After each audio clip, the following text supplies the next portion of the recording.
Father, Holy Father, you trust my hand. Alors, on se rappelle encore de cette chanson de l'artiste Libianka, sortie en 2023, ça il faut le dire, une chanson quand même qui avait réussi à cartonner, hein, tant sur le contexte de la santé que, j'ai envie de dire, les rapports c'est-à-dire que les réactions entre les humains. Il est important de rappeler que c'est une maladie qui malheureusement aujourd'hui est véritablement présente dans la société africaine. On se rappelle encore de cette expression triviale que l'on retrouve d'ailleurs même sur les réseaux sociaux. Quand vous parlez à quelqu'un de dépression, quand vous dites à quelqu'un qu'il faut rencontrer un psychologue ou alors un psychiatre, on vous dit ah ce sont les choses des blancs, ou alors entre guillemets ce sont des maladies de riches. On a toujours l'impression qu'on n'est pas concerné par quelque chose jusqu'à ce qu'on se retrouve, j'ai envie de dire, dans cette situation jusqu'au niveau du cou. Bonjour à vous à la maison, amis téléspectateurs. Aujourd'hui, nous sommes mardi 3 février de l'année de grâce 2026 et nous avons décidé d'aborder la question de la santé mentale.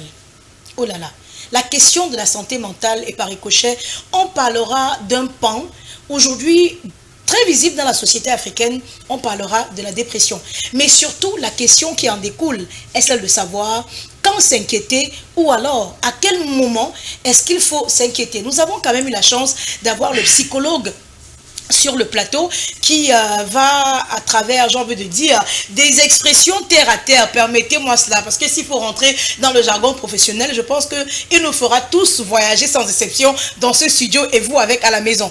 En tout cas, nous avons également décidé d'avoir l'avis d'un sociologue sur la question, parce qu'il est important de rappeler aux uns aux autres que quand on parle de santé mentale, quand on parle de dépression, il y a 10 ou 15 ans, ce sont des maladies qui n'existait quasiment pas sur le continent africain, ou alors, comme on dit de façon scientifique, qui existait, mais de façon très minime. Mais aujourd'hui, quand vous allez dans les hôpitaux, je dis n'importe quoi, faites un tour à l'hôpital à Quintin de Douala, il y a un pavillon là-bas qu'on appelle le cabanon.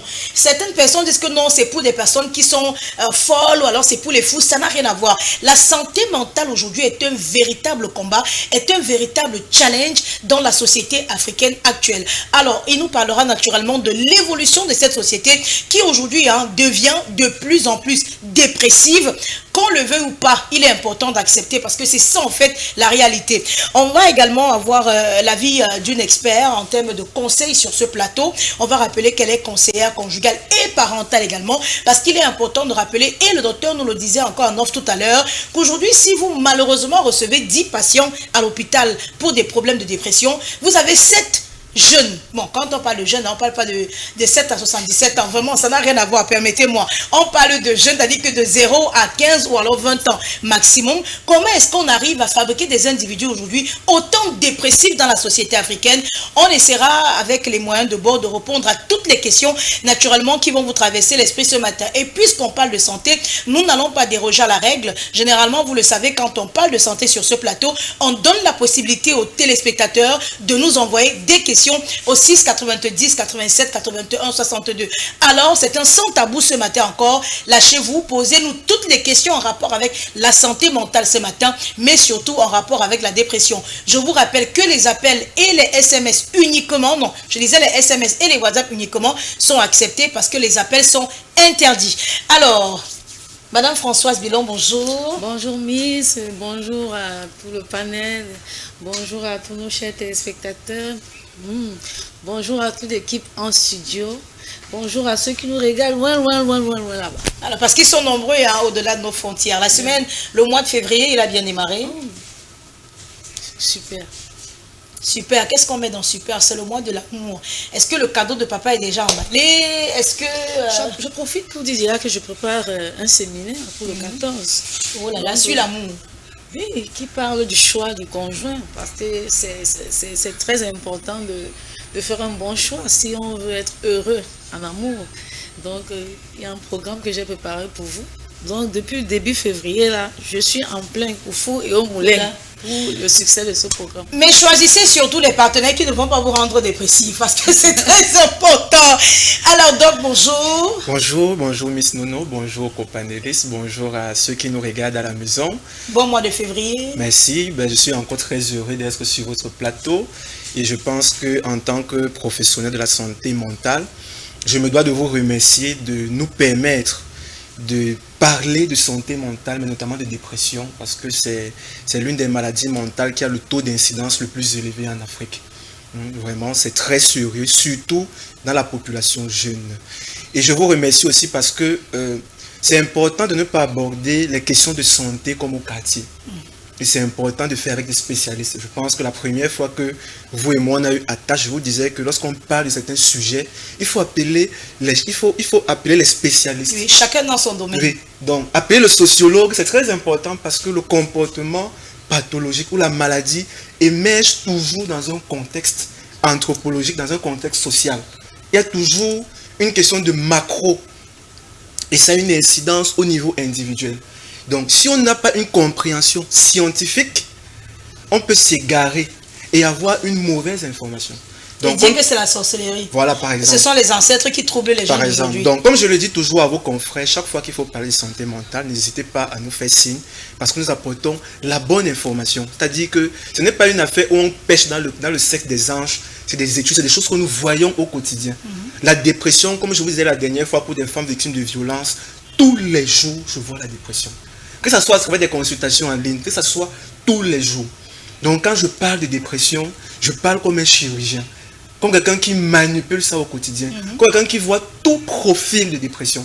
Parce que si vous avez 10 personnes qui souffrent de dépression, c'est 10 dépressions différentes. Ah bon? C'est 10 dépressions différentes. Ce n'est pas la même chose. Et il faut dire, je l'expliquerai, que la dépression touche en majorité les femmes.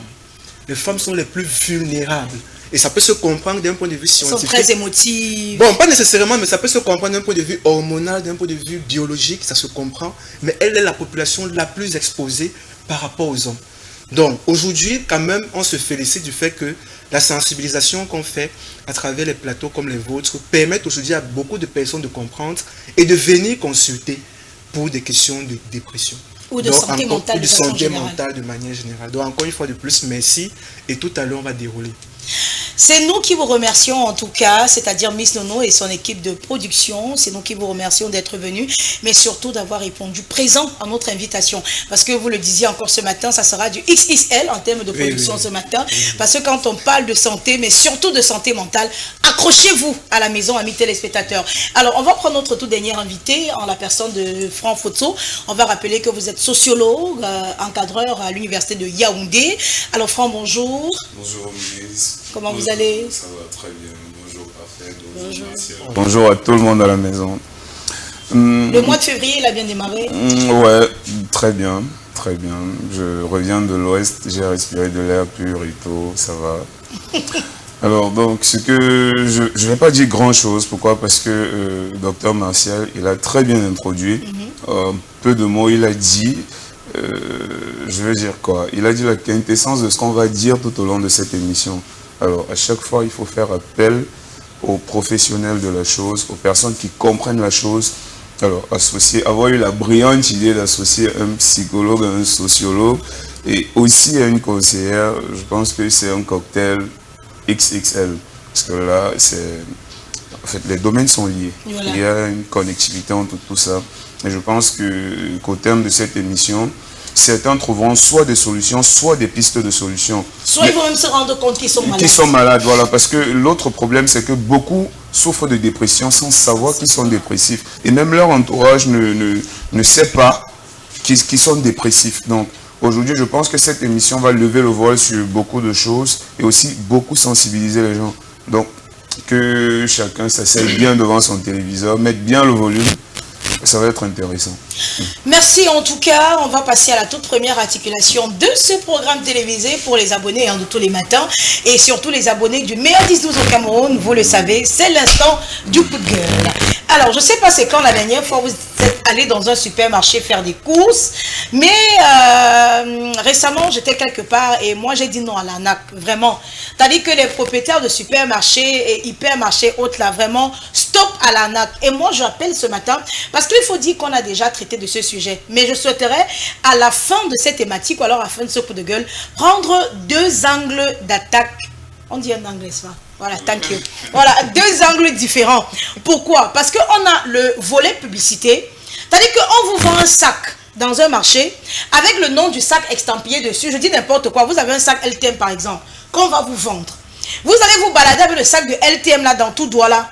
Pour dire quoi? Que vous avez fait les achats à LTM. Si LTM était un supermarché, parce que je ne veux pas faire de publicité, si LTM était un supermarché, vous vous baladez avec ça dans tout doigt là. C'est-à-dire que c'est des sacs même de publicité qu'on retrouve. Même dans les bus de transport, on se retrouve en train de voyager avec ces sacs, avec ces plastiques et tout.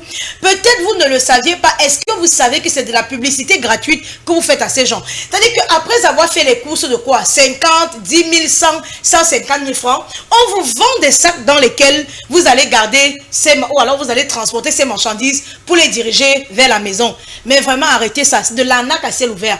J'y étais encore le week-end dernier et moi, j'ai demandé à parler à un responsable parce que le monsieur en charge d'emballer les articles me dit, madame, il n'y a pas d'emballage. Je lui dis, non, je veux parler à un responsable. Et la dame qui était à côté dit, oh, Miss Nono, comment tu vas? Ouais, maman, je dis que laisse d'abord ça, le dialogue, là, on va revenir. En fait, c'est qu'elle était, et c'est après qu'elle dit à son collègue, elle était en train d'attirer l'attention du monsieur pour lui dire, débrouille-toi, mais emballe les choses de la dame. Lui, il n'a pas compris ça, en fait. Alors, qu'est-ce que j'ai fait? J'ai demandé à rencontrer un responsable. Je suis allée vers le monsieur. Je lui ai dit, non, je ne peux pas venir dans votre supermarché. Je fais les courses à hauteur de 42 000 francs. Et vous me demandez à moi d'acheter quoi? 2-3 sacs, parce que les trucs étaient beaucoup. D'acheter 2-3 sacs qui sont estampillés avec le nom de votre entreprise. Et il me dit, non, madame, laissez tomber, mise en nom, machin, elle t'aime, n'est-ce pas? Je dis oui. Il me dit, il a directement appelé le monsieur qui est le vigile de l'extérieur. Il a dit, va au magasin chercher tel carton. Mais ça aussi, c'est une autre marque pour ne pas faire de publicité. Il y a encore les cartons de tel produit. Il dit oui, il dit, va chercher les cartons, vous emballez bien, vous cherchez un taxi, vous déposez, vous accompagnez la dame. Mais attendez, on est où là? C'est-à-dire que, et aujourd'hui, malheureusement, je disais que je vais attaquer deux volets. On a des Camerounais, c'est-à-dire qui sont tellement de mauvaise foi, permettez-moi cette expression. Quand vous allez chez le Maguida du quartier acheter quelque chose de 1000 francs, vous exigez à ce Maguida la qualité de plastique dans laquelle il va emballer votre article. Quand vous achetez les avocats aux mamans qui sont devant les boulangeries là, vous exigez à ces mamans les emballages au point où, moi j'ai souvent vu des Camerounais dire à ces mamans et à ces papas qui vendent les bananes, si tu n'as pas d'emballage, je laisse. Mais quand vous allez dans les supermarchés, en fait, voilà justement ma chute en termes de coup de gueule ce matin, mais quand vous allez dans les supermarchés, vous ne réclamez rien. Hein.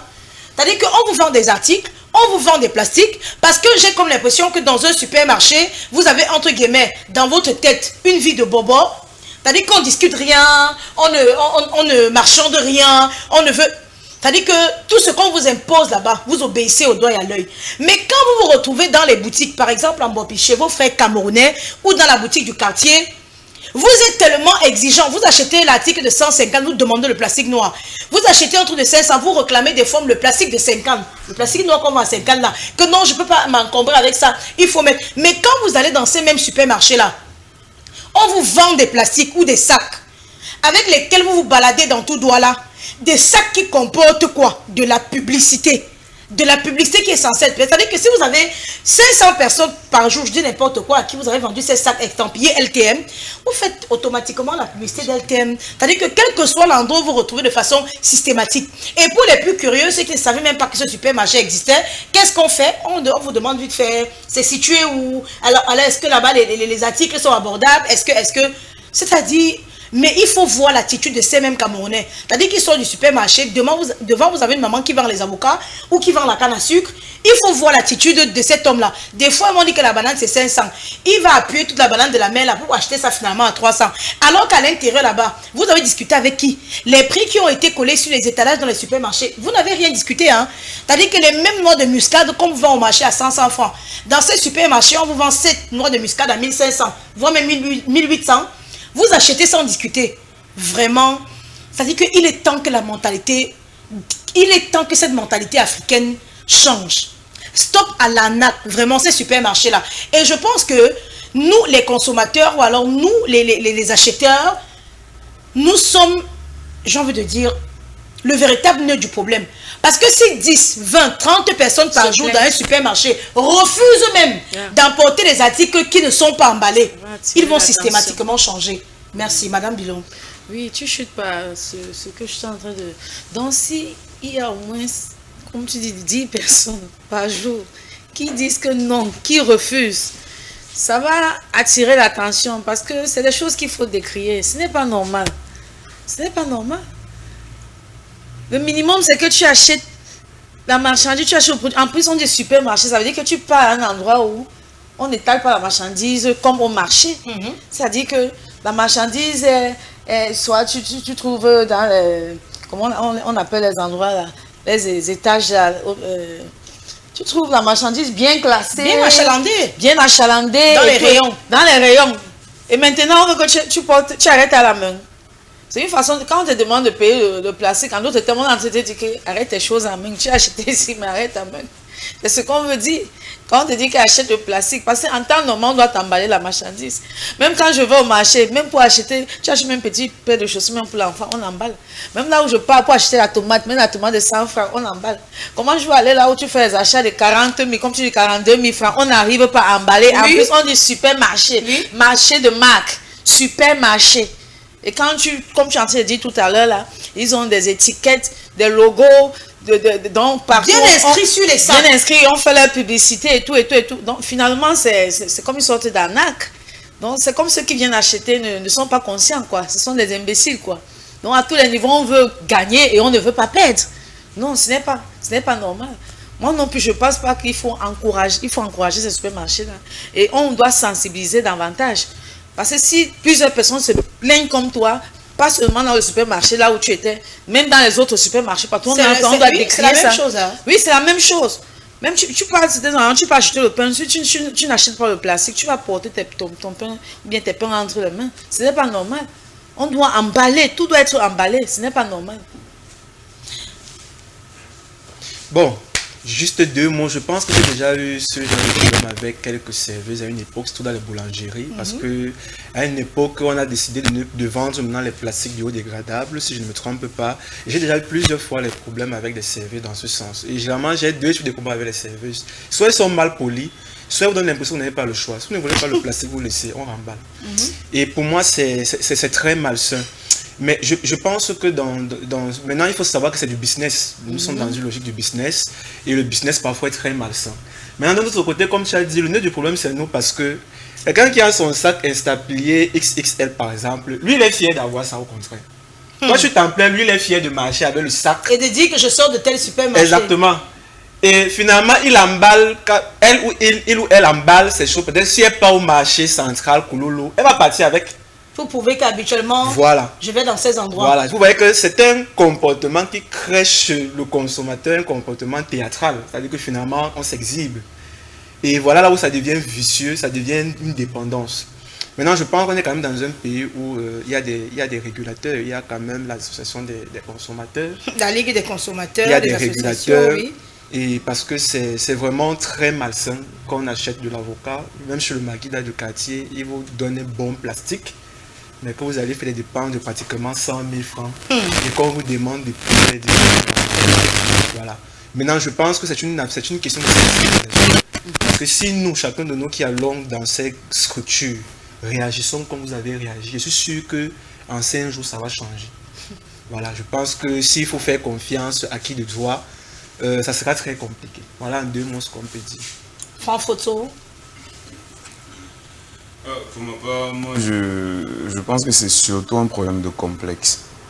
Problème de complexe, pourquoi? Parce que déjà moi j'ai toujours dit, même à mon entourage, à mes proches, que les supermarchés, en réalité c'est le vivier des pauvres. Les gens qui y vont ont tendance à se prendre la tête, alors qu'en réalité... Mais en principe, c'est l'endroit où on trouve les produits les plus bas, les promotions les plus folles et tout. Donc quelqu'un ne saurait aller dans un supermarché, acheter un plastique estampillé, se retrouver en train de marcher dans toute la ville pour montrer à tout le monde que non, je fais mes courses à tel endroit, c'est pas supposé être impressionnant.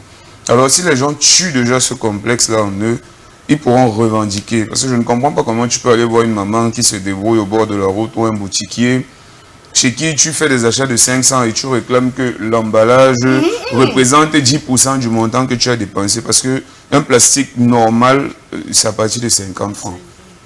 Si tu fais des courses pour 500 et qu'on te donne 10% en emballage, ils gagnent quoi? Les supermarchés, premièrement, on s'en fout. On se fout de toi. On ne te calcule pas. C'est-à-dire que même la caissière qui te reçoit, sa tête est dans son comptoir avec mépris, on te répond avec dédain. Exactement. Mais c'est encore comme si c'est toi qui suppliais. Ben, moi, je me connais pour ça. Je suis très, mais alors très sauvage. Et je m'en réjouis. Je ne peux pas entrer dans un supermarché et je vais faire des courses. La caissière ou celui qui emballe commence à vouloir faire genre, ah non, je vais vous créer une petite scène avant de partir. Et je n'aurai pas honte. Donc, si tout le monde se lève aujourd'hui pour commencer à dire, on n'achète plus d'emballage dans les supermarchés, c'est de leur responsabilité d'emballer les articles qu'on achète chez eux. Et je pense qu'ils devraient, à la limite, ils peuvent dire, bon, ok, à partir des courses, à partir peut-être de 5 000 francs, on emballe. On peut encore comprendre que oui, ils donnent un quota, mais je ne peux pas comprendre que tu fasses des achats de 100 000 francs, 150 000, tu te retrouves en train d'acheter 10 plastiques différents.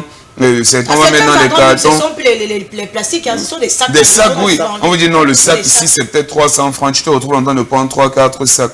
Pour merde. Sinon tu ramasses tout, tu déposes dans ton véhicule, mais ça ne sert strictement à rien. Voilà, pour ceux qui ont des véhicules. Ou alors tu vas te retrouver en train de... C'est du gros n'importe quoi. Vraiment que les promoteurs ou les directeurs de supermarchés qui nous entendent actuellement essaient de faire des propositions à leur hiérarchie en ce qui concerne les emballages. On peut, comme j'ai dit, stratifier et se dire à partir peut-être de tel montant, l'emballage est offert. Sachant que oui, ça va un peu alléger les coûts au supermarché. Parce que si on dit aussi que tout est gratuit, les gens viendront prendre une bouteille d'eau et voudront qu'on emballe. À chaque fois, question d'empiler les plastiques, parce que ça sert après pour des fêtes, des deuils, on sait comment ça se passe. Donc, mais que les supermarchés vraiment repensent à ça. Ou alors, si vous vendez des plastiques, assurez-vous qu'il n'y ait pas votre marque dessus. Parce que moi, je ne peux pas acheter un plastique avec ton logo. C'est d'abord laid. Je trouve ça trop laid. De marcher avec un plastique, c'est bizarre. C'est-à-dire que vous arrivez à un endroit où vous sortez un plastique qui est estampillé au nom d'un supermarché, ça fait quand même genre. Donc, que les gars revoient ça. Moi, si je veux acheter un sac de toutes les façons, je prendrai un sac qui n'appartient à aucune marque. Oui, tant qu'il y a une marque que je n'achète pas, je l'ai fait par le passé, mais depuis un moment, je me suis résolu à ne plus le faire. Soit je fais comme ma mère fait souvent, quand elle part, elle met son sac, elle va au supermarché, oui, tranquille. Donc, si on le fait, ils vont garder leur plastique là. Peut-être qu'ils vont réfléchir à comment utiliser ça différemment. Voilà. Merci en tout cas, merci pour vos différents avis sur la question, mais surtout sur le coup de gueule de ce matin. Moi, j'appellerais plutôt les Camerounais à une prise effective de conscience. On ne peut pas, c'est-à-dire que nous exploiter jusqu'à l'os, on va dire ça comme ça. On ne peut pas nous exploiter jusqu'au dernier retranchement. Est-ce que vous savez que nous, en tant que consommateurs, on a également des droits? Est-ce que vous le saviez? Alors, j'ai envie de dire stop à l'abrutissement ou alors stop à l'arnaque. On va revenir de plein pied dans notre thématique principale de ce matin. Vous l'avez compris, aujourd'hui on parle de santé mentale dans le cadre de Monde Femmes. Et c'est pas moi qui le dis, hein, même si dans mes recherches justement hier et le week-end, je découvre que le nombre de femmes quand même atteintes par la dépression, tant au Cameroun, en Afrique ou dans le monde, les nombres, alors les chiffres, je voulais dire, ont quand même atteint une proportion assez inquiétante en termes de personnes touchées par la dépression. Alors, mais moi, la toute première question que je vais vous poser, donc, est celle de savoir, c'est quoi véritablement la dépression?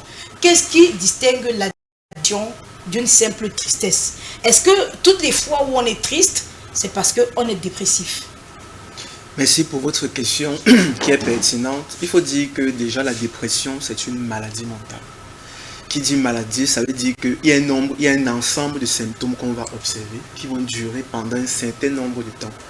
Ce qui est connu, c'est 2 semaines. Ça veut dire que pendant 2 semaines, on va observer chez une personne une tristesse prolongée toute la journée. Sur 2 semaines? Pendant 2 semaines au minimum. C'est une personne qui va pleurer, qui va se renfermer, qui va se sentir seule. C'est une personne qui va avoir des pensées négatives sur elle, sur les autres, sur le monde. C'est une personne qui va commencer à marcher très lentement. Mais elle voit certains dépressifs qui marchent très lentement. Pour parcourir 100 mètres, elle peut faire 10 minutes. C'est une personne qui va perdre le poids.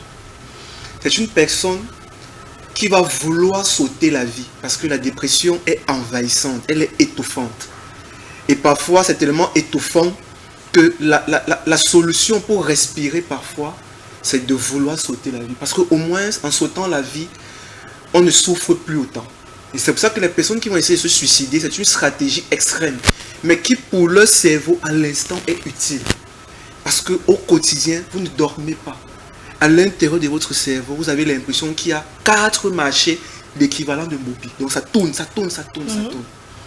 Mais ce qui est intéressant dans la dépression, c'est que ces symptômes, ce n'est pas ce qui est intéressant. Ce qui est intéressant, c'est comment en est-on arrivé là. Parce que la dépression ne tombe pas du ciel, elle s'installe.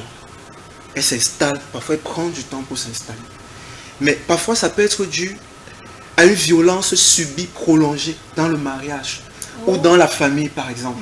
Des enfants qui ont été maltraités, des enfants qui ont été violés. Je ne sais pas si c'est dans ce plateau, je parlais d'une patiente que j'ai reçue, qui a 25 ans aujourd'hui et qui souffre de ce qu'on appelle le syndrome d'excitation génitale. Ça veut dire que de manière inopinée, elle a des excitations génitales. Ça existe ça? Oui, ça existe. Mais ce n'est pas de la nymphomanie. Mais cela est la résultante d'un viol qui a eu lieu il y a quelques années par un proche, un oncle, un père, etc., un grand frère. Vous voyez un peu. Donc, la dépression va être générée par des événements de vie, des situations que les gens vivent. Des situations toxiques, j'ai parlé de la violence, j'ai parlé de la maltraitance, j'ai parlé de la relation avec un parent toxique. C'est-à-dire que le parent, il est toxique pour vous. Mais finalement, ça devient étouffant. Il y a le contexte social dans lequel on va se retrouver. Tous ces événements ou tous ces facteurs vont contribuer petit à petit à créer chez la personne ou à faire un épisode dépressif. Mais ce qui est encore plus intéressant, c'est que la fille ou la femme ne vit pas la dépression de la même manière que l'homme ou le garçon. Vous allez voir chez les filles, on a une tendance introvertie, elles ont une tendance à se renfermer, elles ont une tendance à se scarifier. Chez les adolescentes, elles ont une tendance à se scarifier, elles ont une tendance à se faire du mal. Chez les garçons, on ne va pas nécessairement tout de suite voir la tristesse, mais le garçon va se lancer dans des comportements autodestructeurs. Surtout l'adolescent, parfois de la drogue, beaucoup d'alcool, les sensations fortes, prendre une moto et rouler à 150 à l'heure. Ça aussi c'est de la dépression? Ça, chez le garçon, ce sont des manifestations d'une souffrance, d'une dépression. En général, on est chez l'adolescent. Donc pour vous dire que la femme, la fille, c'est-à-dire que la femme qui a plus de 22 ans, va avoir une manière de vivre la dépression. L'adolescente va avoir une manière de vivre la dépression. Chez l'adolescent, on va remarquer des troubles de la concentration. Elle ne va plus s'intéresser à l'école, elle va avoir de faibles notes pour dire simplement. Elle va fuguer. Elle va fuguer.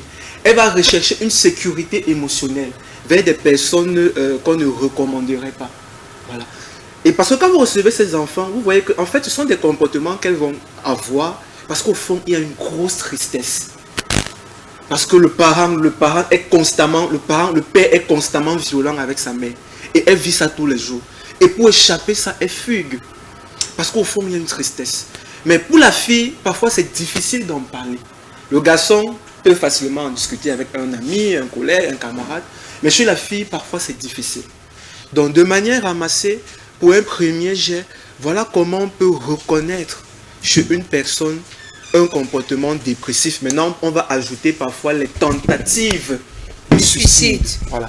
Les pensées suicidaires, les tentatives de suicide qui sont presque en général essentiellement la marque de la dépression. Donc pour me résumer, il ne faut pas se fier, je dis souvent ça à mes collègues, il ne faut pas se fier aux symptômes, mais ce qui est intéressant, c'est comment en est-on arrivé là. Qu'est-ce qui s'est passé pour qu'on en arrive là? On va revenir tout à l'heure, donc le temps de prendre la deuxième question, ou alors la première question à l'endroit de Franck Fotso. Je le disais tout à l'heure, c'est une maladie qui, il y a cela 10 ou 15 ans, était quasi inexistante sur le continent africain. Alors aujourd'hui, pourquoi est-ce qu'on se retrouve à parler de plus en plus de la santé mentale en Afrique, Franck Fotso? Alors, dire que ça n'existait pas avant, non, ça existait, mais à de faibles proportions. Et aussi, beaucoup en souffraient et en mouraient sans qu'on ne le sache. On attribuait ça à d'autres causes, à d'autres raisons, parfois des raisons mystiques, parfois de la folie, parfois, bref, on trouvait toutes sortes d'explications, sauf l'explication logique. Parce que dans la société africaine, on ne déprime pas. C'est mal vu, c'est mal conçu, c'est mal compris. En Afrique, on ne comprend pas que quelqu'un puisse déprimer. Aujourd'hui, oui, avec la sensibilisation, avec l'ouverture au monde, on se rend compte quand même que, voilà, effectivement, les gens dépriment. Mais la société aussi est en totale dérélection. C'est-à-dire que la société africaine qu'on a connue avant, qui favorisait, ou alors qui ne permettait pas que les gens soient vraiment dépressifs, parce qu'on vivait en communauté, on était ouverts les uns aux autres, les liens familiaux. Aujourd'hui, je pense dans les familles, c'est chacun qui veut se retirer. C'est chacun, voilà, l'individualisme, le capitalisme accru, c'est chacun qui va être dans son coin pour montrer à un autre l'esprit de rivalité que non, moi, je m'en sors mieux, c'est révolu cette époque où les petits-fils se retrouvaient chez les grands-mères à dormir, tous sur un même lit, à se retrouver le soir à jouer aux cartes, bavader, échanger. Vraiment, aujourd'hui, on ne voit presque plus ça. Ce sont des parents qui vont vouloir que les enfants se tiennent à distance, alors qu'eux-mêmes à la maison ne sont pas proches de ces enfants-là. Alors, l'enfant retrouve du confort dans des amitiés toxiques, dans des fréquentations peu recommandables et tout. On est dans une société aujourd'hui où, en Afrique, les valeurs ancestrales, les valeurs communautaires ont disparu. Je ne comprends pas comment les villages se vident de plus en plus. C'est vrai qu'à l'époque, les jeunes n'étaient pas très bondés, mais les parents s'arrangeaient quand même à ce que les enfants puissent aller toucher un autre type de réalité du doigt. Ok, tu es né à Douala, tu es né à Yaoundé, tu es à Paris, tu es à New York. On te ramène quand même de temps en temps pour que tu sois en contact avec les autres, pour que tu vois que tu peux être un privilégié de la société. Aujourd'hui, vous allez vous rendre compte que les enfants qui dépriment beaucoup sont des enfants à qui on offre même beaucoup de choses. Mais on leur offre tout sauf ce qu'il faut. Ce qu'il faut, c'est quoi? C'est de l'attention, c'est de l'écoute. Qu'on n'a plus aujourd'hui, un parent se dit, ok, dès qu'un enfant est là, si je lui achète une console, je fais ceci, il va rester dans sa chambre et tout. Mais vous ne savez pas ce que ces enfants font dans les chambres. Certains enfants vont même jusqu'à entrer même dans des cercles ésotériques, parfois pour attirer l'attention du parent, mais parfois aussi pour être accepté. Parce que le besoin d'estime dont l'individu a nécessairement besoin a disparu. Aujourd'hui, en société, si on ne t'accorde pas d'importance, tu te sens diminué. L'estime de soi baisse. Et que faire dans ces cas? C'est essayer de faire des choses pour prouver aux autres que tu es là, qu'on puisse te remarquer. Et pour faire ces choses-là, tu peux aller jusqu'au pire. Le docteur parlait tout à l'heure de prise de drogue, par exemple d'excès de vitesse avec des engins et tout. Ce sont des enfants, ils ne le font pas parce que ils aiment ce qu'ils sont en train de faire, mais c'est pour essayer d'attirer l'attention des autres. Montrer que oui, on est là, on existe et tout, qu'on parle d'eux, que ce soit en bien ou en mal, mais ils veulent être au centre de l'attention parce qu'ils ont été mis de côté. Donc, la société aujourd'hui est en train de calquer, je veux dire, on calque un modèle occidental, mais à l'envers. Et le modèle occidental, ce n'est pas le modèle par excellence de société. Quand on voit, on se rend compte qu'en Occident, les gens se suicident beaucoup. Quand on va en Asie aujourd'hui, vous allez dans des pays comme la Corée, pourquoi le taux de suicide est élevé? La pression sociale, elle est énorme. Les gens sont recroquevillés sur eux-mêmes. Ils vivent ça seuls. Vous êtes dans des ménages où les parents ont un enfant, parfois pas. À l'école, la charge de travail est élevée. L'enfant rentre, il peut parler à personne. Quand tu arrives, même ton père, tu as déjà... Crédit bancaire. Voilà. Le parent peut-être a payé les meilleurs répétiteurs pour toi. Il n'a pas de temps pour toi. Il est dans des réunions d'affaires. Il ne se rend même pas compte que son propre enfant est en train de dépérir. Donc, on va se dire vraiment que l'Afrique recommence à devenir l'Afrique qu'elle a été. Les liens, la solidarité, je veux dire la famille, qu'on soit famille, parce que c'est surtout ça. Et quand on est famille, on se rend facilement compte que quelqu'un ne va pas bien. Dans les deuils avant, vous avez remarqué, quand une dame, par exemple, perdait son mari ou un monsieur perdait son épouse, ou alors qui que ce soit, même votre enfant, les gens restaient autour de vous pendant les jours qui suivaient le deuil, même sur des semaines. On ne vous laissait pas seul parce qu'on sait que c'est dans ces moments que les pensées les plus obscures peuvent vous envahir. Alors, mais s'il y a quelqu'un avec qui vous pouvez échanger, rigoler de temps en temps, ça vous permet d'évacuer progressivement. Mais aujourd'hui, vous finissez un deuil. Dès qu'on fait la réception, à partir de la réception, même certains disent non, emballez-nous, on est pressé et tout. Vous vous retrouvez seul. Mais comment est-ce que vous n'allez pas être envahi? Comment est-ce que vous n'allez pas être assombri? Vos idées ne vont pas chuter comment quand vous vous retrouvez seul? Aujourd'hui, on se dit vraiment, il faudrait que l'Afrique redevienne Afrique. Sur le plan sociétal, bien sûr, et ça va résoudre beaucoup de problèmes. Donc, je vais m'arrêter là pour le moment. Alors, il est important de rappeler que, également en Afrique, quand les femmes accouchaient, on ne laissait pas les femmes seules. Voilà. C'est-à-dire que vous aviez au moins 2-3 personnes dans la maison parce que l'enfant a 3 mois. Aujourd'hui, on vous parle de dépression postpartum. Vous avez quelqu'un qui est mère pour la première fois, qui ne sait pas comment gérer les crises, c'est-à-dire que l'enfant qui ne fait pas ses nuits, à un moment donné, elle craque. Exactement. Oui, les insomnies font partie de certaines manifestations de la dépression. Ah bon, on ne dort pas? Oui, quand le sommeil n'est pas normal, Tu ne peux pas dormir. Tu ne dors pas bien, oui.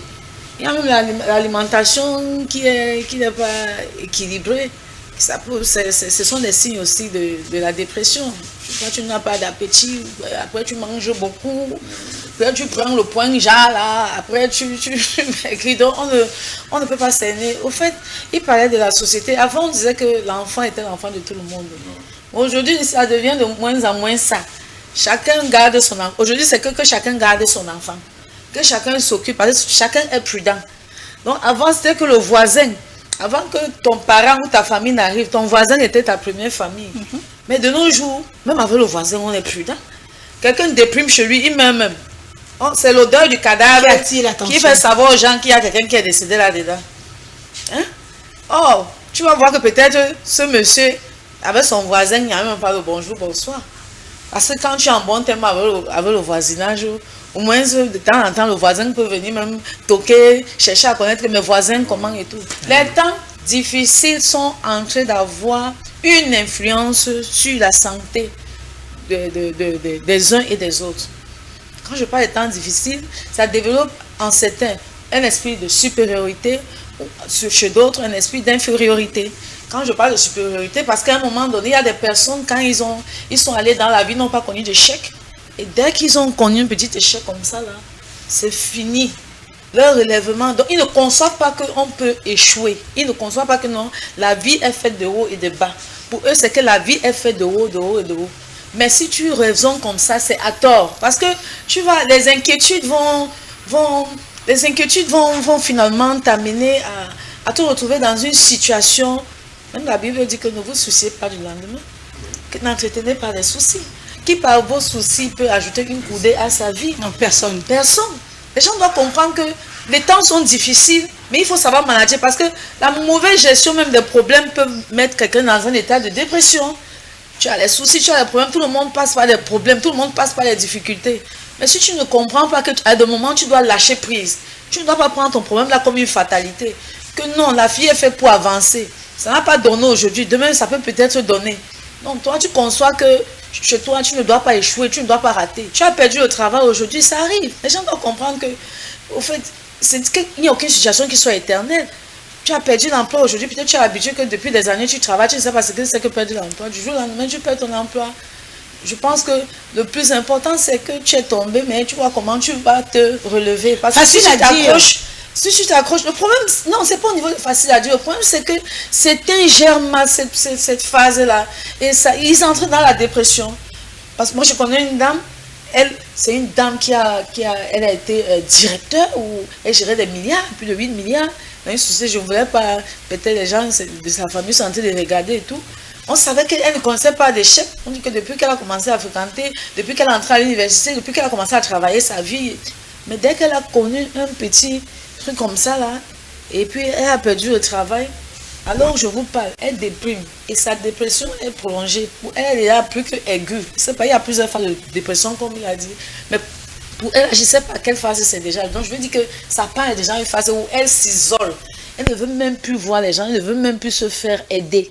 Donc elle est renfermée sur elle-même. Et tous les nerfs, et elle en veut à tout le monde. Parce qu'elle n'a pas pu supporter que non. C'est arrivé, elle a perdu l'emploi. On veut l'aider pour qu'elle puisse se relever. Non, elle oui, elle n'a pas besoin, elle ne conçoit pas que pour elle, elle ne devait pas perdre ça, ne devrait pas arriver et tout, et tout, et tout. Donc c'est un peu ça, il y a autant de choses dans la vie. D'autres, c'est le mariage. Il y a des filles qui sont célibataires. Tu as dit tout à l'heure que tu constates que beaucoup de femmes sont victimes de cela. Oui, parce que beaucoup de femmes, comme on dit, c'est l'homme qui part doter, c'est l'homme qui part chercher la femme. Comme la plupart des femmes, elles sont nombreuses à attendre qu'on vienne les chercher. Quand un homme ne vient pas, certaines ne comprennent pas que dans cette phase, il y a aussi une phase comment gérer le célibat pour vivre sa vie heureuse, elle déprime. Les pensées commencent à devenir obscures, les pensées commencent à devenir noires. Il y a certains même qui trouvent que même la vie devient fade, même la pensée de suicide commence à les traverser en esprit. Pourquoi à mon âge je ne suis pas mariée? Pourquoi à mon âge je ne suis pas mariée? Toutes mes copines sont autres mariées. ont tel nombre d'enfants, et les femmes elles aiment tellement les concurrences. On a parlé de concurrence tout à l'heure. Cette histoire de concurrence là, elle peut aussi entrer dans la dépression. Parce qu'elle se rend compte que non, elle avait commencé l'école avec telle. Elle voit que celle-là, mais elle ne fait qu'avancer. Finalement, elle commence à voir elle n'a plus l'estime de soi. Elle commence à voir que non, sa vie, elle commence à comparer par rapport à l'autre et tout. Non, à un certain moment, on doit dire aux jeunes sœurs, à nos jeunes sœurs, aux jeunes filles, à nos frères, que non, la vie est faite d'étapes. Nous vivons des moments très très délicats, les temps deviennent de plus en plus difficiles. Mais en même temps, on doit savoir comment gérer chaque étape de la vie auquel on fait face. On ne doit pas prendre quelque chose comme une fatalité, parce qu'aucune situation n'est éternelle. Aujourd'hui, ça peut ne pas donner, et demain, ça va donner. Mais il faut dire que vous, les conseillers, vous jouez quand même le rôle de psy, hein, des fois. Moi, j'ai comme l'impression que vous substituez, dans certains cas, alors vous relayez le rôle du psy dans les petites communautés, que ce soit à l'église, dans les villages et autres. Alors, est-ce qu'il vous arrive des fois, des personnes qui arrivent et qui vous disent je n'en peux plus, Madame Bilon, je n'en peux plus, je suis à bout, je veux finir avec ma vie. Soit par rapport à un mauvais mariage, soit à une situation de vie qui ne donne pas, ou des enfants qu'on cherche et ils n'arrivent pas, ou même des enfants à un âge pubère, et les enfants qui rendent des parents dépressifs. Hein. C'est-à-dire que le père, il se met en main, il dit, mais j'ai fait quoi Dieu pour mériter ça? J'ai une maman qui, je parle le dernier cas, elle une voix pour lui dire que pardon, bref, ses enfants sont dans notre communauté, pour lui dire que pardon, si vous pouvez prendre ces enfants-ci, pour vos enfants. Parce que j'ai déjà tout fait. Elle veut se débarrasser d'eux. J'ai déjà tout fait, que j'ai à tout donné. Je ne sais pas ce que ces enfants. Au fait, c'est des situations, c'est des réalités. Et à ce moment-là, tu vois, la maman, même la joie, elle ne connaît pas. C'est-à-dire que quand elle marche, elle est l'ombre d'elle-même. Il y a des parents comme ça, c'est-à-dire qu'elle n'a pas de paix. Parce que sinon, elle, les enfants qu'elle a mis au monde sont comme c'est un chagrin pour elle et tout. Et nous sommes là pour jouer ce rôle-là, pour les aider à être épanouis, à sourire. Parce que quand le sourire est déjà parti, à leur remettre en confiance et tout. C'est-à-dire des paroles de consolation, des conseils. Et il y a des cas où on peut dire que bon, il fallait rencontrer un médecin, un psychiatre, un sociologue, parce que tous ces gens-là, comme ils ont dit tout à l'heure, travaillent ensemble. Peut-être qu'il y a aussi des dépressions qui sont liées aux médicaments, certains médicaments, hein, les effets indésirables aussi. Oui, il y a des personnes qui prennent certains médicaments et après la prise de médicaments, ça... On devient dépressif. Oui. Donc, on essaie aussi d'analyser, de diagnostiquer. Peut-être c'est un cas qui peut être clinique, on t'envoie peut-être voir le médecin, peut-être on peut te mettre sous thérapie ou bien des médicaments et tout. Mais on voit que c'est un cas que nous, on peut gérer. Également, nous savons ce qu'il y a lieu de faire. Naturellement, la prière, nous avons toujours préconisé la prière parce que je suis une femme de prière. La prière est l'une des choses qui apporte vraiment l'apaisement. Quand quelqu'un voit même que tu pries pour lui, il sent que Dieu est là, Dieu comprend, que son problème est déjà résolu. Quelqu'un a la foi. Donc c'est un peu ça. Alors donc j'ai envie de vous poser une autre question. Est-ce qu'il y a des profils qui sont plus touchés par la dépression? Bien sûr. Déjà, je vous ai parlé des femmes. Des femmes déjà sont plus exposées à la dépression, à tous les âges, qu'on soit adolescente, qu'on soit adulte. Deuxième chose, les personnalités histrioniques, c'est-à-dire des personnalités qui ont la tendance à la théâtralisation. C'est-à-dire quoi? Vous avez des femmes qui aiment attirer l'attention. Qui aime attirer l'attention, qui aime se faire voir. Si une femme historique marche ici, si elle entre dans ce studio, tout va s'arrêter. C'est-à-dire que même seulement les talons qu'elle a mis, ça va faire le bruit jusqu'en bas. Seulement la greffe qu'elle a mis, c'est tellement extravagante que... Voilà, les personnes histrioniques, c'est-à-dire qui ont un comportement théâtral, lorsqu'elle arrive dans un bus ou dans un endroit public, tout doit s'arrêter. Du moins, elle va attirer, tout le monde va la regarder. Regardez-moi d'abord. Voilà, c'est ça. Ce sont des personnes qui font exprès. Ce type de personnalité, ils sont exposés à la dépression. Les personnalités borderline. Les borderline. C'est les personnes constamment hystériques, qui ont constamment peur d'être abandonnées, qui sont assez susceptibles, etc. Les personnes borderline sont très, très exposées à la dépression. Oui. Ils sont des personnalités qu'on va beaucoup plus retrouver chez les filles ou chez les femmes. Beaucoup plus. Est-ce qu'il y a encore une autre personnalité, les narcissiques? Non, mais voilà, en premier jet comme ça. Maintenant, il faut dire que il y a d'autres conditions de vulnérabilité. Chez les hommes, c'est plus difficile. Les hommes n'ont pas tendance à décompenser en termes de dépression, mais comme je dis, c'est beaucoup plus pour les femmes. Donc, pour répondre strictement à votre question, voilà les profils psychologiques exposés beaucoup plus à la dépression. Maintenant, quels sont les signes qui devraient alerter? C'est-à-dire que qu'est-ce qui devrait attirer l'attention de l'entourage? Parce que généralement, la dépression ou alors la santé mentale est comme les autres santé. Hein. C'est-à-dire que quelqu'un peut être malade, mais lui ne se rend pas compte qu'il est malade. C'est comme la schizophrénie, c'est des gens qu'on appelle souvent fous là. Quelqu'un est en train de faire un truc, lui dans sa tête, dans son esprit, tout va bien.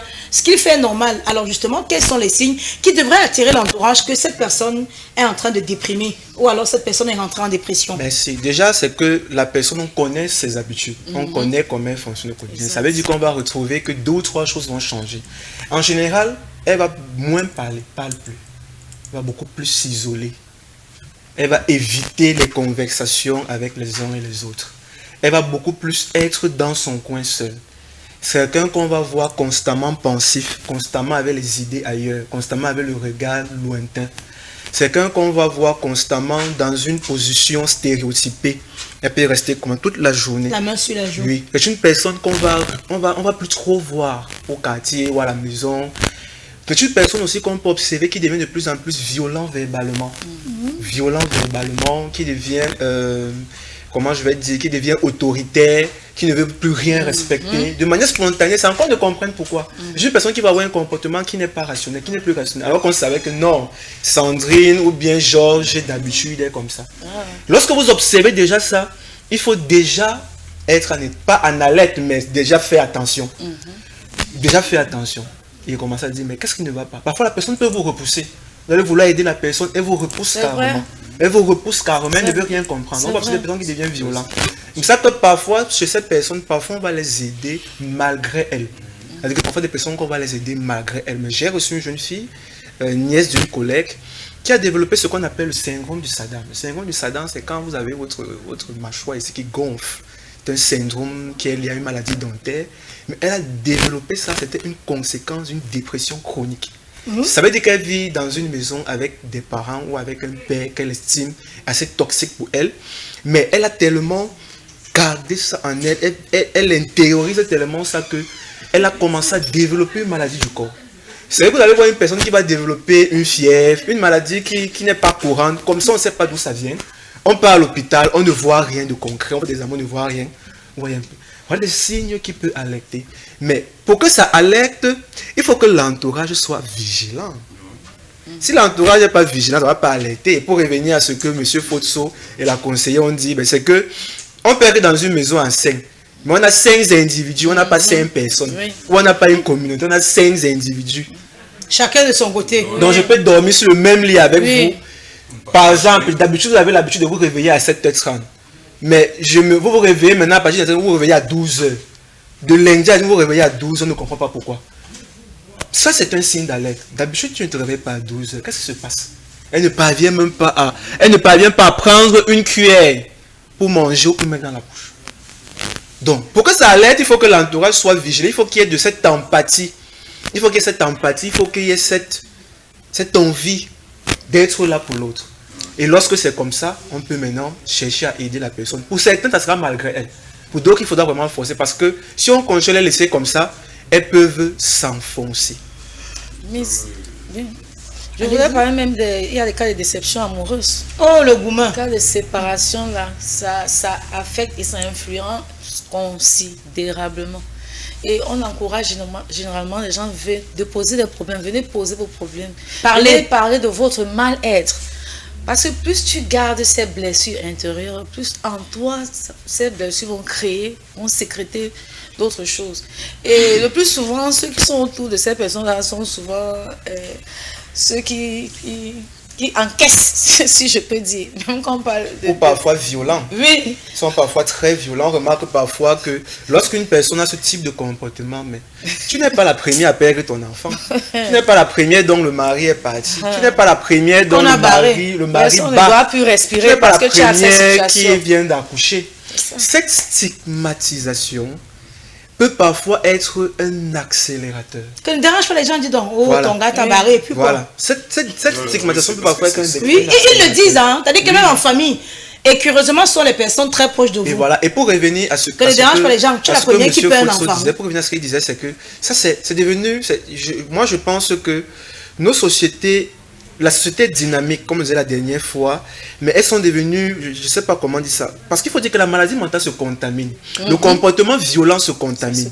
Ça veut dire que nous sommes dans une société tellement effrénée, capitaliste, individualiste, et cela a forgé d'autres types d'individus qui sont foncièrement égoïstes et qui amènent facilement à la stigmatisation. Voilà, aucune empathie. Là, c'est la conséquence du dynamisme, c'est la conséquence du fait que, comme il expliquait, on a perdu nos filtres sociaux. La solidarité africaine. On a perdu nos filtres sociaux qui passent à travers cette valeur, par exemple, pour venir citer. Donc, le fait qu'on a perdu ces filtres sociaux à travers la mondialisation, à travers ce qu'on regarde à la télé, à travers ce qu'on voit les autres faire, me mêle de mes oignons. à travers des rêves médiocres, on veut ressembler aux gens qui sont de l'autre côté. Tout ça fait que finalement, on devient des monstres. Et ça fait que lorsqu'on a une personne à côté de soi qui est dans une détresse, on n'est plus capable biologiquement d'identifier et de faire ce qu'il faut. Vous voyez, c'est ça, c'est cette conséquence du jour au lendemain, quelqu'un qui était bien, on voit, il commence à fumer, il entre dans la cigarette, soit dans la drogue, l'alcool, un genre là. Alors, est-ce que parmi les patients ou alors les personnes, on va dire ça comme ça, que vous recevez, il y a des fois où vous estimez que cette personne est dépressive ou alors telle ou alors telle? Oui, non. Oui, ça se voit, non. Ça se voit. On observe, on lit.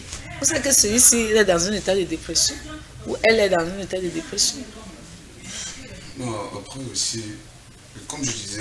Est-ce que, Franck, la question que je vais vous poser, est-ce que c'est pas la société qui nous rend dépressifs? Non, mais c'est la société... Est-ce que justement, est-ce que c'est pas, surtout la société africaine, hein, oui, qui nous rend dépressifs? Après, aujourd'hui, je ne dirais plus la société africaine, parce que la société africaine en elle-même, c'est une société... C'est une société de guérison, c'est une société protectrice et tout. Alors la société qui nous rend malades, c'est la société mondiale. On va dire cette mondialisation-là et ses effets pervers. Pourquoi je parle de mondialisation? Et remarquez, les zones du monde qui sont restées très conservatrices n'ont pas certains problèmes. Vous allez voir des gens qui refusent même l'accès à certaines technologies, ne veulent pas ça chez eux parce qu'ils savent que, voilà, quand ces technologies-là vont venir, après ce qu'on ne connaît pas ne nous manque pas, ce qu'on ne voit pas ne nous dérange pas, parce qu'on ne sait même pas que ça existe. Mais aujourd'hui, vous verrez des enfants se suicider parce qu'ils veulent un téléphone grand cri et que le parent ne donne pas, parce que sur Internet, ils voient des enfants faire des trends avec. Après, l'enfant commence à estimer que son parent ne l'aime pas parce qu'il ne lui offre pas ce qu'il est en train de lui demander. Mais le parent, lui, en regardant, il sait que c'est pas bon pour mon enfant à ce moment. Donc, vous voyez que au-delà de l'éducation qu'un parent peut donner à son enfant, il y a cet impact de la société, et pas la société seulement dans laquelle on est, cette société virtuelle dans laquelle on se retrouve, qui occupe, on va dire, 80% de notre temps aujourd'hui. On peut être là dans cette salle, mais je parle avec des gens qui sont à des kilomètres. Je m'intéresse à ce que des gens font à des kilomètres d'ici, alors que ceux qui sont autour de moi, je ne les vois pas. Je les ignore. Donc, aujourd'hui, c'est pourquoi on a des gens qui souffrent beaucoup. On a des parents qui n'arrivent plus à comprendre leurs enfants. Et même des enfants qui n'arrivent plus à comprendre leurs parents. Parce qu'il y a des parents aussi qui sont en total déphasage avec la société. Et l'enfant, il peut être dans un besoin de recherche de sécurité. Sécurité émotionnelle, sécurité affective, sécurité sentimentale. Le parent, lui, il est tellement absent, il ne se rend même pas compte de ça. Parce que lui, quand il va sur les réseaux sociaux, il sait que non, j'ai vu un parent offrir une Xbox à son enfant sans publicité, et il fait pareil, en se disant que c'est ça qui va... Franck, quand vous le dites sous ce prisme-là, vous avez peut-être raison.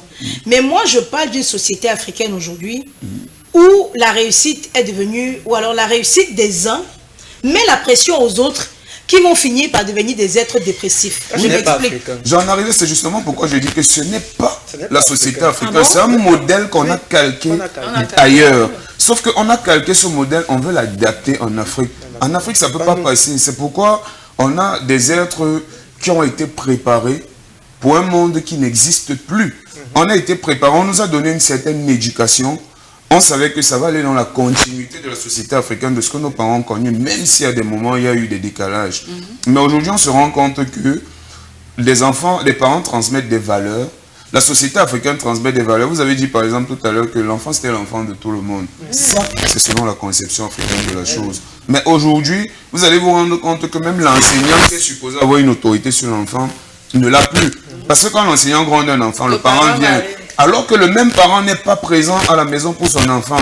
Parce que nous, on a acheté des derniers gadgets à son enfant, on se dit, aujourd'hui, les gens ne se vantent pas de ce que leurs proches, leurs enfants, leurs époux, leurs frères ont de bonnes valeurs. Ils se vantent de ce que les enfants sont soit beaux, soit bien habillés, soit ont des derniers gadgets. Non, oh, mon fils là que tu vois, et tout, dès qu'il en décembre, je lui ai acheté, je vais lui donner une marque, je lui ai acheté un iPhone 17 Pro Max, et tout, et tout. On se vante de ça auprès des autres. Parce qu'on se dit que c'est un modèle de réussite. Les gens aujourd'hui, tout le monde c'est moi, moi, moi. Et ça fait quoi? Aujourd'hui, les gens ne peuvent plus parler. Parce que si moi je viens exhiber mes biens devant toi, ma réussite sociale, ma réussite financière devant toi, alors que toi tu as un problème, tu n'arrives même déjà pas à manger normalement, tu n'arrives pas à nourrir ta famille, est-ce que tu vas trouver le courage de t'asseoir devant moi et me dire, vraiment moi à mon niveau, voilà. C'est pourquoi aujourd'hui vous voyez des gens qui fuient, par exemple les réunions d'anciens élèves, les associations d'anciens camarades. Parce que ça crée des frustrations. Ça crée des frustrations. Toi, tu veux venir retrouver tes amis parce qu'un tel, tu ne l'as pas vu depuis, la personne te manque, mais tu sais que arriver là-bas pour moi, ce serait creuser ma propre tombe. Parce que chacun va venir te dire comment non, aujourd'hui, ah bah j'étais à New York, j'ai un immeuble à tel endroit, et toi, qu'est-ce que tu fais dans la vie? Tu vas te retrouver en train de devoir mentir alors que tu ne voulais pas le faire. Des fois même sans mentir, quand on se retrouve seul, on commence à se poser des questions existentielles. Si mon camarade de classe Frankfurt a réussi à faire ça de sa vie, mais je sais à quoi finalement. Est-ce que Dieu m'a abandonné? Et vous aurez même des partenaires de vie qui vont encore vous intoxiquer. Parce que imaginez que vous allez à une situation comme ça avec votre compagne. On vous dit, ok, les anciens camarades organisent un banquet. Vous y allez avec votre compagne. Et arrivé là-bas, selon elle, elle voit que vos amis ont tellement réussi et que vous piétinez. Quand vous allez rentrer, même sa manière de vous regarder ou de vous parler ne sera plus la même. Et la frustration va naître. Ça va donner quoi? La violence va commencer à naître dans le couple parce que le mari, pour commencer à montrer que, ou alors pour réaffirmer son autorité, asseoir son autorité et tout, va devenir violent. La femme va être moins compréhensive. C'est-à-dire qu'à tous les niveaux, les enfants vont en pâtir, c'est tout le monde. Demain, c'est l'homme qui va peut-être se retrouver en train d'entrer dans des choses qu'il ne faut pas, parce que pour lui, il est un échec de la société. Mais il ne sait pas quelles sont les réalités de ces personnes-là. Est-ce que ce sont des gens qui ont un équilibre chez eux? Non, mais parce qu'aujourd'hui, on veut montrer en société que on le paraître au lieu de l'être. Je voudrais mettre de l'eau à son moulin, à son vin. Et je pense qu'après cette émission, vous devrez donner même 2 billets à M. Fotso. Parce qu'il a répondu à votre question vraiment en pro. Mais je vais dire ceci, pour répondre, pour dire ce qu'il a dit, mais de manière plus esthétique, c'est que ça, ce n'est pas nous. L'Africain est fondamentalement quelqu'un de connecté. De connecter à la nature et de connecter aux autres. C'est ça l'Afrique. Du moment où il y a pas ces 2 aspects... Mais est-ce que cette Afrique existe encore? Permettez-moi. Cette Afrique existe encore, mais peut-être à des proportions parce que justement, il y a un envahissement. Mais je vous assure que cette société existe encore. Par exemple, moi quand j'ai passé, par exemple, des patients qui souffrent de burn-out, dans le burn-out, il y a nécessairement de la dépression. Nécessairement. Et à un moment de ma thérapie, ce que je dis, j'aime souvent demander ça à mes patients, vous êtes de quel village? La dernière fois que vous êtes allé dans votre village, c'était quand? Alors je souhaite, si vous le permettez, que vous planifiez un voyage dans votre village. En fonction de là où vous êtes, je vais vous donner un rituel à faire. Si vous êtes de l'Ouest comme moi, c'est facile. Mais ce que les gens ne savent pas, c'est que il a dit que nos sociétés sont thérapeutiques. C'est ça l'Afrique. C'est que quand je dis à mon patient d'aller dans son village, d'être sur sa terre, quand vous allez dans votre village, vous êtes sur votre terre, vous êtes dans votre concession. Les énergies que vous recevez, c'est ça l'Afrique. L'Africain est connecté à des énergies spécifiques, à des énergies divines qui viennent de la nature, à des énergies qui viennent de la terre. Et moi, je sais que lorsque je t'envoie aller, par exemple, dans ta construction, faire des rituels que nous, par exemple, de l'Ouest, on connaît, qui doivent être faits de manière permanente. Je connais le bienfait que ça te fera. Je sais que dans ton corps, ça va déclencher des énergies essentielles pour te remonter. Maintenant, au quotidien, moi je pense que les religions importées nous ont déconnectés. La mondialisation, avec tout ce qui est technologie, tout ce qui est réseaux sociaux, nous ont déconnectés. Parce que, au fond, c'est du business. Au fond, lorsqu'on vous dit immigration pour aller dans un pays, et que ce n'est pas parce qu'on vous aime trop, c'est du business. C'est un esclavage moderne. C'est une autre forme d'aliénation. Mais ceux qui sont restés connectés à ces valeurs, parce qu'une société africaine ou une société X se remarque par son idéologie. Comment est-ce que nous voyons le monde? Quelle est notre cosmogonie? Et c'est pour ça que, comme il a dit, chez nous, étant connecté à ça, on ne pouvait pas être dépressif. Oui, tu ne pouvais pas être parce dépressif. Que, justement, parce que la force de la communauté... Des fois, quand ça ne va pas, quelqu'un vous dit, je pars au village parler avec mes ancêtres. Et c'est vrai ce que vous... C'est tellement pertinent ce que vous dites. C'est ça. Quand je m'avais devant la tombe de ma grand-mère, que je lance du jujube, que je parle, que j'enlève un peu des herbes, mais cette énergie que vous ressentez, qui vient de votre côté, ce n'est pas quelque chose que... Oui, c'est pas palpable. C'est pas palpable, mais vous ressentez par votre corps. Moi, je me souviens une dernière fois, je devais aller, moi je parle personnellement, je devais aller faire un rituel qu'on appelle lancer sa poule. Ouais. Je l'ai fait, on le fait généralement devant, comment on appelle ça, un lieu sacré, qui est genre un arbre. Mais je vous assure, Miss Nono, l'énergie que vous recevez à ce moment où vous faites ce rituel est indescriptible, il est divin. Et moi je pense que, ça c'est mon avis, tous les journalistes me connaissent à doigt là. Les religions abrahamiques nous ont aliénés. Parce que, je le dis entre parenthèses, la religion est d'abord une question de civilisation. Quand je dis que je fais le culte du crâne, ou bien que je fais du vaudou, c'est d'abord une culture, c'est une civilisation. Vous faites du vaudou? C'est un exemple. C'est un exemple. Et vous posez cette question me montre que vous prenez ça de manière péjorative. Non, c'est une question comme les autres. Bref, ce que je veux dire, c'est quoi? C'est que l'être humain est épanoui quand il reste connecté à ses sources, à ses origines. Ne demandez pas à l'Australien de venir ancrer dans la case sacrée comme moi. Ne demandez pas aux Français. Ce n'est pas lui. Et c'est pour ça que nous pensons que nous, intellectuels, nous, pour la santé, nous devons ramener nos patients à cette guérison naturelle. Quand vous arrivez, il a dit l'état à l'ouest.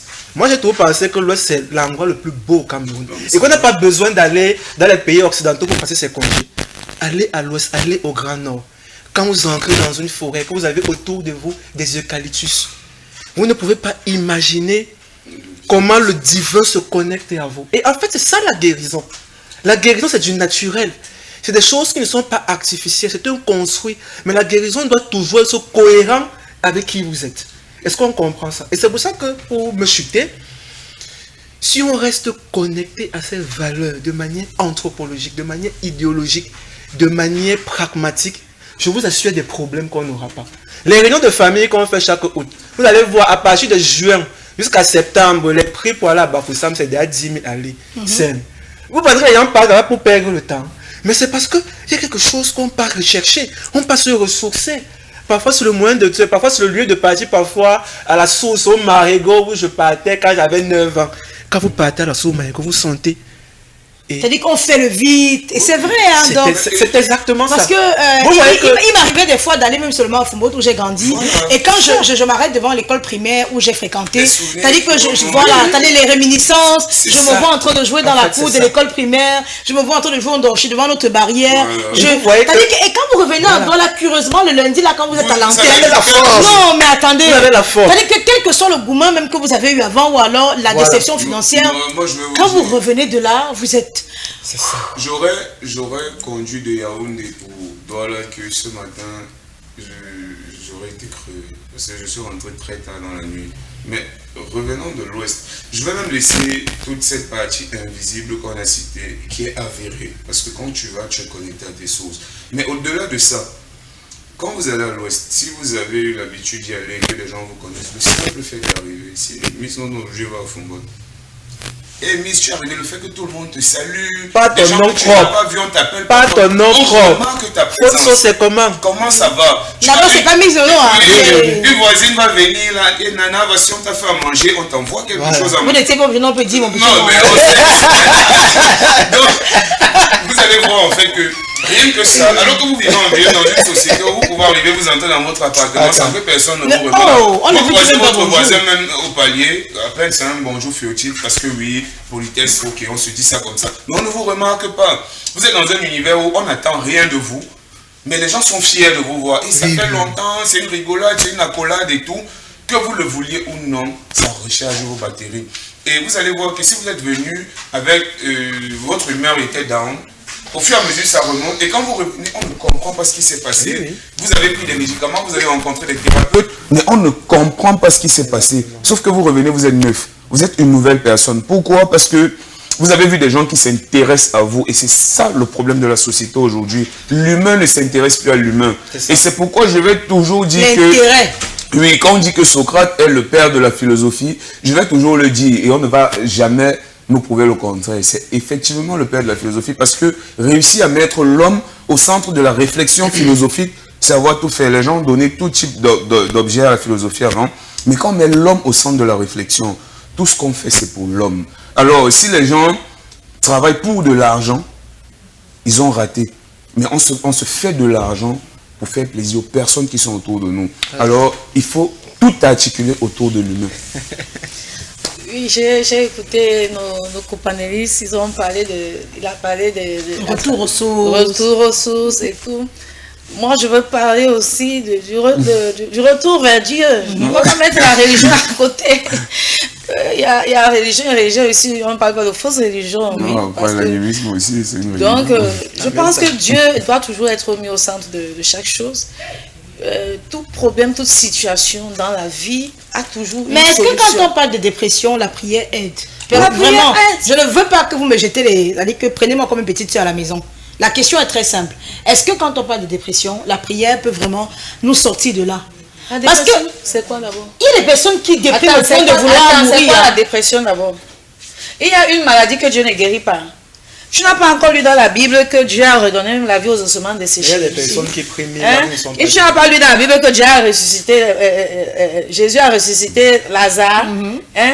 Quelle est la situation qui dépasse? La dépression, c'est quoi par rapport à tous ces cas que je viens de citer? On dit qu'on a ressuscité un mort. Un déprimé vit même encore. Seulement, je vais vous rappeler que quand quelqu'un déprime, vraiment, il n'a même pas la tête à la prière. Hein. Non! Parce que quelqu'un qui déprime, comme son nom l'indique, c'est quelqu'un qui, au fond de lui, est désespéré et qui n'attend que la mort comme la solution ultime pour le libérer de cette souffrance. Quand quelqu'un déprime, il y a l'auto-guérison de soi. C'est un cas où quelqu'un même peut faire une auto-guérison pour pouvoir sortir de la dépression. Maintenant, il y a aussi des cas où tu dois te faire entourer, tu dois te faire encadrer, tu dois te faire aider.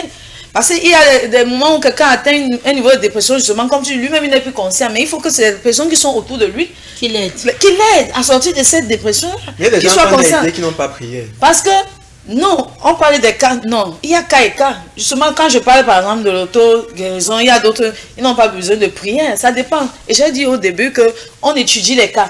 C'est en fonction des cas qu'on adapte aussi la guérison, on adapte des traitements et tout. Vous comprenez un peu? Il y a des cas aussi, les gens ne t'aident pas, ceux qui sont autour de toi.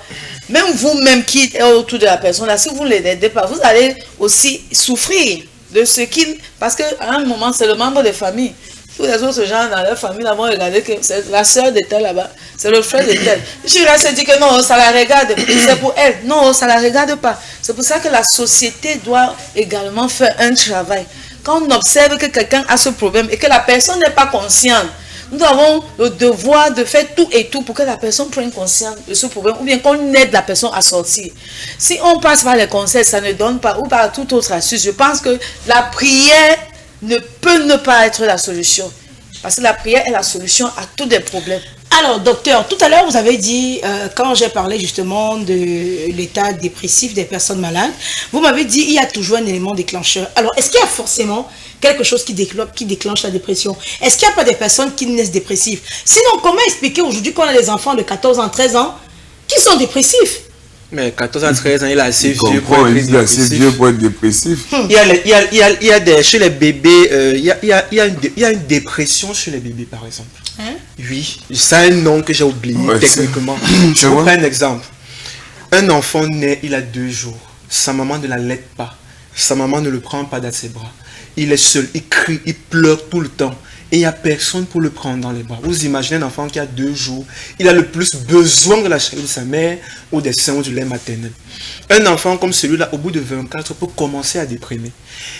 Parfois, chez certains bébés, un type de pleurs très exacerbé peuvent être le signe d'une dépression chez l'enfant. Chez le bébé? Chez le bébé, par exemple. Je ne parle pas de l'enfant, mais chez le bébé. Donc, le bébé, il est entre 0... Merci, madame. Le nourrisson, il est entre 0 et 5 jours, par exemple. Il peut avoir une dépression chez le bébé. Parce que parfois, ce bébé n'est pas parfois désiré par la mère. Et le bébé le ressent. Quand le bébé naît, la mère peut exercer certaines violences chez le bébé. Le bébé le ressent. Vous l'avez dit tout à l'heure. Le bébé peut tellement pleurer qu'elle craque. Lorsqu'il craque, ce bébé va ressentir de la violence. Et il peut ancrer dans une dépression qui va se manifester par des pleurs très exacerbés, qui va se manifester parfois par un refus de manger ou bien par un refus de téter. Donc, un enfant de 14 ans est assez vieux. Maintenant, c'est vrai qu'il y a des personnalités dépressives. Mais en général, il n'y a pas de fumée sans feu. Il y a toujours quelque chose. Un élément déclencheur. Un élément déclencheur. La personne pouvait avoir des problèmes, il est tranquille. Mais un élément déclencheur peut venir réveiller des anciens problèmes ou des vieux démons. Donc, pour répondre à la question strictement. Maintenant, pour revenir à ce que la dame dit, parce que moi, je ne peux pas laisser ça quand même passer. Je pense que si les choses étaient aussi simples, Miss Nono, vous connaissez bien l'hôpital à Kinsini. Mes collègues me regardent. Moi, je dis souvent ça à mes collègues, chaque fois que je sors de l'hôpital, parfois je suis sidéré par la souffrance que je vois au quotidien dans mon travail. Donc, si les choses étaient aussi simples, vous allez dans le pavillon de chirurgie, que je connais bien, dans le pavillon de diabétologie, vous vous mettez là-bas et vous faites des prières, vous faites tout ce que vous voulez. Et si ces gens guérissent, vraiment, ça sera bien pour nous. Parce qu'au moins, ce sera nous soulager. Vous voyez un peu ce que je veux dire? Oui, il y a des personnes. Et ce que je veux dire, c'est que, lorsque on est en face d'un problème de santé, il ne faut pas prendre des solutions à tout arracher, très facile. Je vous ai dit que quand j'ai dit personne, c'est dit dépressif. Parfois, pour que je détecte l'origine de la dépression chez une personne, parfois il me faut au moins 48 heures. Donc, si vous m'enseignez la prière qui va me permettre de faire ça en 2 minutes, je suis preneur. Parce que je pense que aujourd'hui, nous avons le devoir de ne pas laisser que s'installent chez des personnes des choses assez faciles, des croyances dysfonctionnelles. Mais ça, vous avez des personnes qui arrivent à l'hôpital, il est tellement passé par ce qu'on appelle du shopping. Quand il arrive, il est dans un état sévère. On est allé, on a fait ceci à gauche, on a fait ceci à droite. Je ne vais pas citer pour qu'on n'ait pas l'impression qu'on indexe une partie ou une pratique précise. Mais il faut dire que de la même manière que parfois ça peut avoir un effet placebo, mais parfois ça ne résout aucun problème. Si vous avez faim, Miss Nono, qu'est-ce que vous faites? On mange. On mange. Si vous avez soif, qu'est-ce que vous faites? Vous buvez de l'eau. Si vous voulez tourner une émission, il vous faut un réalisateur, il vous faut des caméras, il vous faut un monteur derrière la cabine. Si vous voulez parler, il vous faut avoir la capacité, il vous faut la langue, il faut que votre cerveau fonctionne. Donc, je me dis, pour me résumer, en science, il y a ce qu'on appelle, comment on appelle ça? Une méthode de résolution des problèmes. J'oublie le nom de l'auteur. Lorsqu'on est face à un problème, on commence toujours par des solutions les plus simples. Quand un patient vient me dire, docteur, je ne dors pas. Première question, est-ce que tu as mangé? Est-ce que tu as bu de l'eau? Ça fait combien de temps que tu ne dors pas? On commence par des choses les plus simples. Si quelqu'un vient vous dire qu'il ne dort pas depuis 2 jours et que vous commencez à faire des délivrances, là on peut se retrouver. S'il vous plaît. Merci, maintenant on peut se retrouver à la gendarmerie. J'ai écouté Dox. Je ne suis pas contre tout ce que vous dites, mais j'aimerais qu'on tienne compte de chaque chose. On ne peut pas banaliser la prière, on ne peut non plus banaliser le domaine médical. Le domaine médical, parce que ce soit dans le médical, que ce soit la prière, c'est Dieu. Même vous, là, vous traitez, mais c'est Dieu qui guérit. Hein. C'est Dieu qui guérit. Non, là, c'est Dieu qui guérit. C'est pas parce que le remède que tu donnes forcément, ou bien il y a l'action de Dieu derrière, même dans ce que tu as reçu là. C'est un don que tu as reçu de Dieu. Donc le divin, on ne peut pas l'écarter. Et je veux qu'on, s'il te plaît. Oui. Je veux dire qu'il y a également les dépressions qui sont d'origine démoniaque, hein, s'il vous plaît. Qui sont d'origine démoniaque, que même avec le médicament, ça ne va pas marcher. Avec tout ce que vous avez fait comme thérapie, ça ne va pas marcher. Mais du peu qu'on va élever la voix, ou bien on va appeler un nombre de Dieu qui a possession qui se manifeste par la dépression. Le fait tu sais bien de le notifier également. Oui, mais je connais des cas comme ça là. Tu t'amuses, c'était même ça la folie où toi-même il te fracasse, il te finit là et tout. Mais je connais des cas comme ça que c'est pas la délivrance, pas la prière qu'ils ont été libérés. Les médicaments n'ont pas aidé et tout ce qu'on a fait comme thérapie là-bas. Donc je pense que chaque cas, il a dit, je suis d'accord avec lui, il y a plusieurs cas et chaque cas doit être traité en fonction donc tous les cas ne se traitent pas de la même manière. Mais tout ce que je voulais seulement dire à Doc, c'est qu'on ne peut pas négliger l'aspect prière, comme on ne peut pas aussi négliger l'aspect médical. Oui, donc moi je vais un peu m'asseoir sur mon fauteuil de philosophe pour dire quoi. Je vais avoir une vue d'ensemble. La vue d'ensemble, c'est que l'aspect religieux, ou du moins des religions modernes, on va dire ça comme ça, parce que quand on parle d'aspect religieux, on oublie très souvent l'animisme et tout. C'est une religion. Donc je vais dire globalement l'aspect religieux, ça a aussi sa place. Parce que, comme elle a dit, il y a des dépressions dues à peut-être la possession, dues à une fréquentation ou à une énergie bizarre. C'est pourquoi vous allez voir, il y a des maisons dans lesquelles on arrive, on fait des prières, ou alors on fait des rituels, et puis ça assainit l'environnement. Les gens qui étaient malades ne tombent plus malades, les gens qui étaient dépressifs commencent à retrouver la santé, la joie de vivre. J'ai aussi vu des personnes qui étaient très dépressives, même des femmes, commencer à aller à l'église, des louanges, de l'adoration tous les jours, chanter et tout. Et au bout d'un certain temps, elles ont retrouvé les couleurs. J'ai également vu des gens, je connais quelqu'un, en Allemagne, il a été très dépressif. Il a fallu qu'il vienne au Cameroun parce que les Blancs avaient dit qu'il était fou. Il souffrait, bon, ce qu'on appelle vulgairement la folie. On a dit qu'il était fou, il a fallu qu'il revienne. Quand on l'amène à l'Ouest, qu'on fasse des rituels et tout. Et ça n'a pas duré une semaine. Le mec est redevenu, je te parle de quelqu'un ingénieur, il a toutes ses capacités et tout, et à un moment il commence à... Donc c'est pour dire qu'il ne faut pas négliger un point, mais on sait que la piste la plus logique de guérison reste l'hôpital. Maintenant, à côté de l'hôpital, on peut trouver d'autres méthodes de guérison ailleurs. Ça peut être à l'église, ça peut être même chez le marabout. Ça veut dire que vous appelez les uns et les autres à se reconnecter avec... D'abord à leur source, parce qu'il faut te reconnecter même. Il y a des problèmes pour être identifié, tu as besoin d'être reconnecté. Si tu n'es pas reconnecté, on ne va jamais voir. On ne va jamais identifier ton problème. Moi, j'ai vu des gens aller à l'Ouest faire ce qu'on dit donner à manger aux ancêtres. Oui. Et ils sont rentrés, on leur a dit que parfois ils ont fait un examen à l'hôpital qui ne montrait presque jamais rien.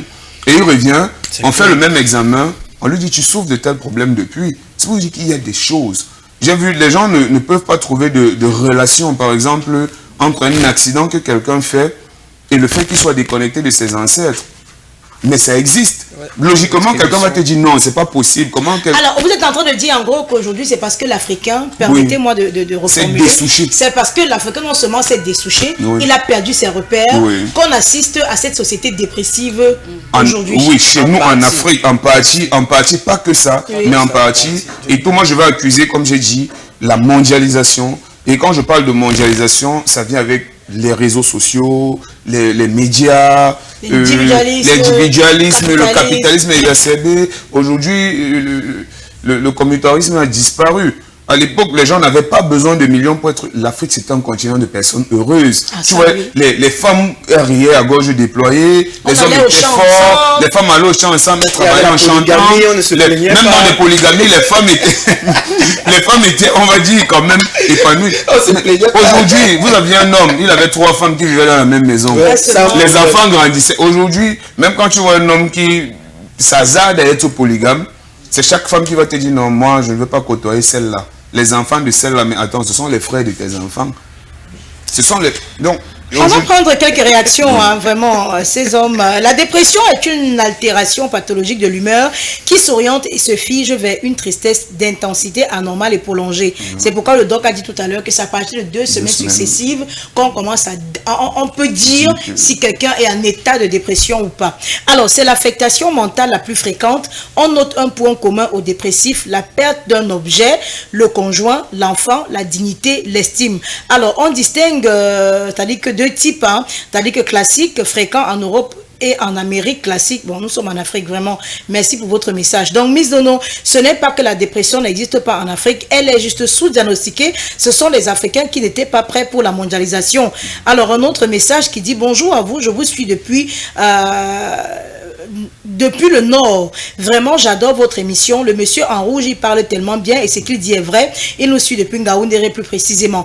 Alors, bonjour au plateau. J'espère que vous allez bien.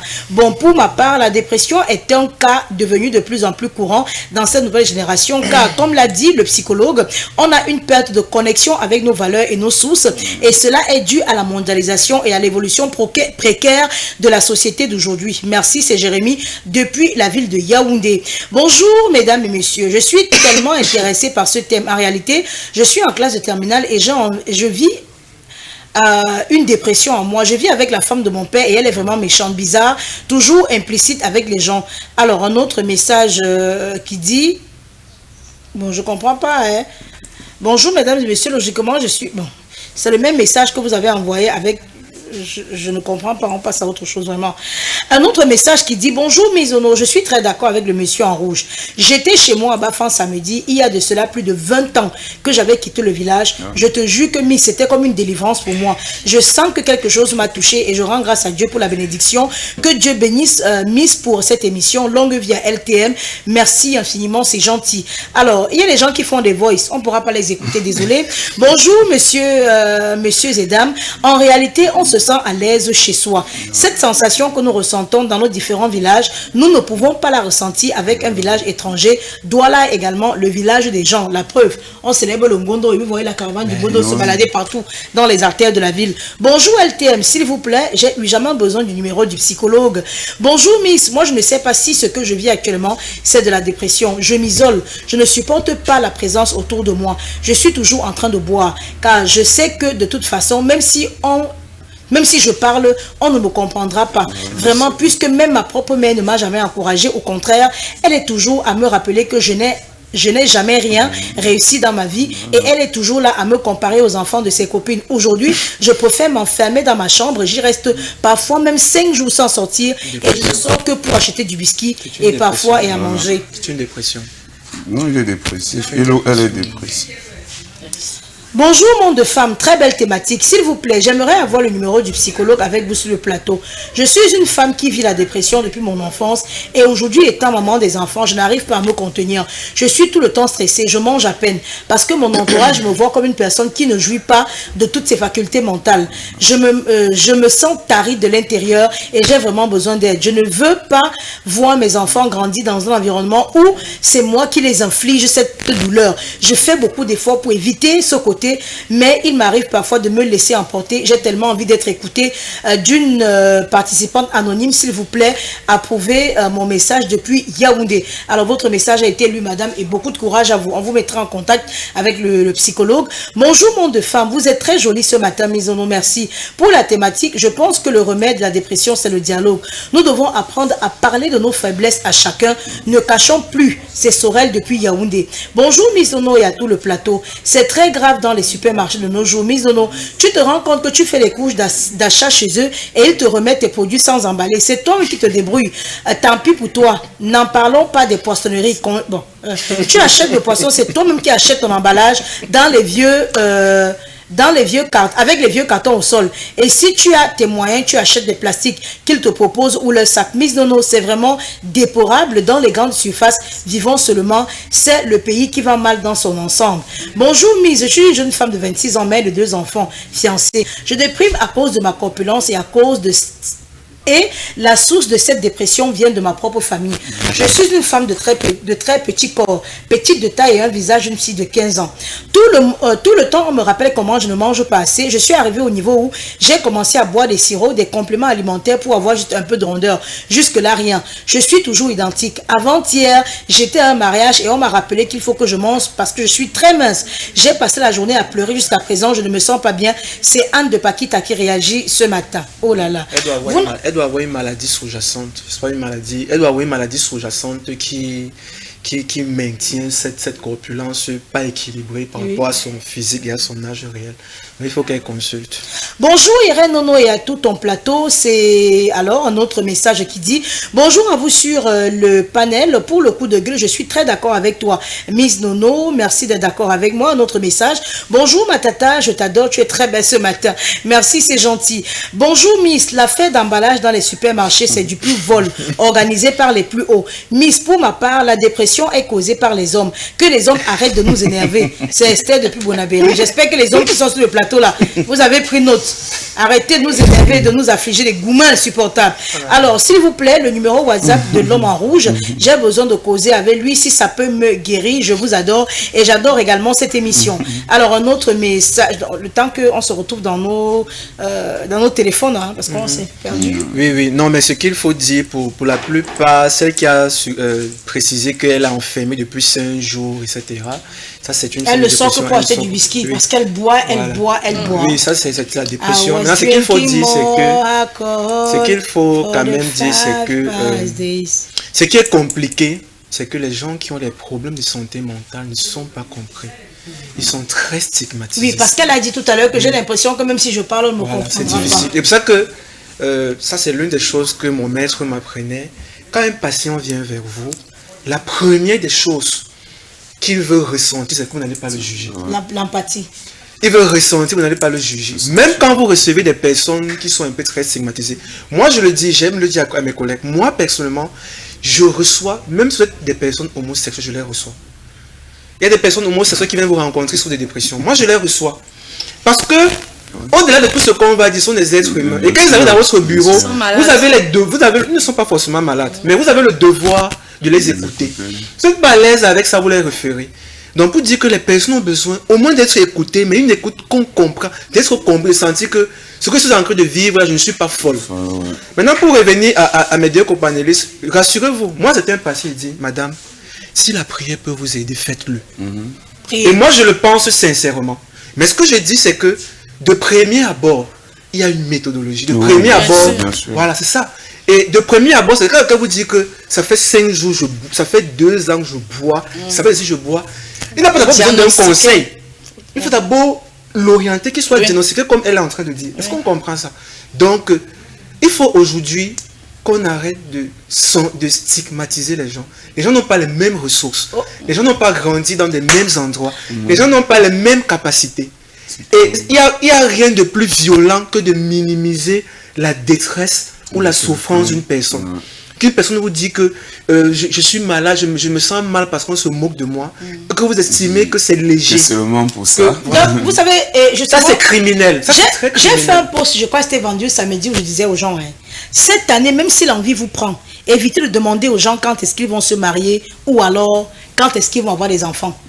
Parce qu'on vit dans une société où j'ai comme l'impression que les gens, vraiment, vous prenez des substances ici même dans l'air. C'est-à-dire que vous voyez quelqu'un, tu accouches quand? Depuis là, tu n'as pas d'enfant. Tu te maries quand? Depuis là, tu n'es pas encore marié. Toutes tes copines sont mariées. J'étais au mariage de ta cousine. C'est-à-dire que donc tu es encore célibataire. Mais attendez, le pire même, c'est que ce ne sont pas les personnes indiquées. Parce que si ta mère t'appelle, elle te fait asseoir, elle te dit, bon, ma fille, est-ce que vous savez si les difficultés à concevoir ou pas? Et c'est ça, parce que en famille, par exemple, les personnes indiquées savent généralement que voilà. Ou alors ta maman peut te faire asseoir et dire, ma fille, le comportement que tu as là, c'est ça peut-être qui éloigne les hommes. Tu es trop violent. Tu es trop... Et même ça, on va te dire avec beaucoup de panache. On va te dire avec panache.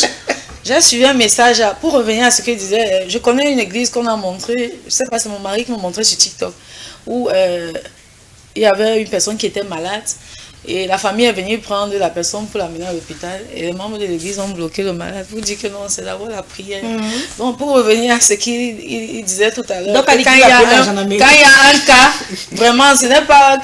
il ne faut pas que les gens d'église, là, qu'on fasse un peu l'amalgame. Il faut faire les choses un peu dans l'autre. Voilà, merci. Donc, j'étais en train de dire qu'il y a une jeune fille qui disait que sa maman lui fait la concurrence, quoi. Tout le temps. Tu ne vaux rien. Ce genre de paroles, tes enfants sont mariés, tes copines, machin, vous voyez un peu. Et elle dit qu'elle s'enferme. Je ne sais pas si sa mère est en train de constater qu'elle s'enferme. Mais ce qu'il faut aussi souligner dans ces cas, c'est que la mère est traumatisée.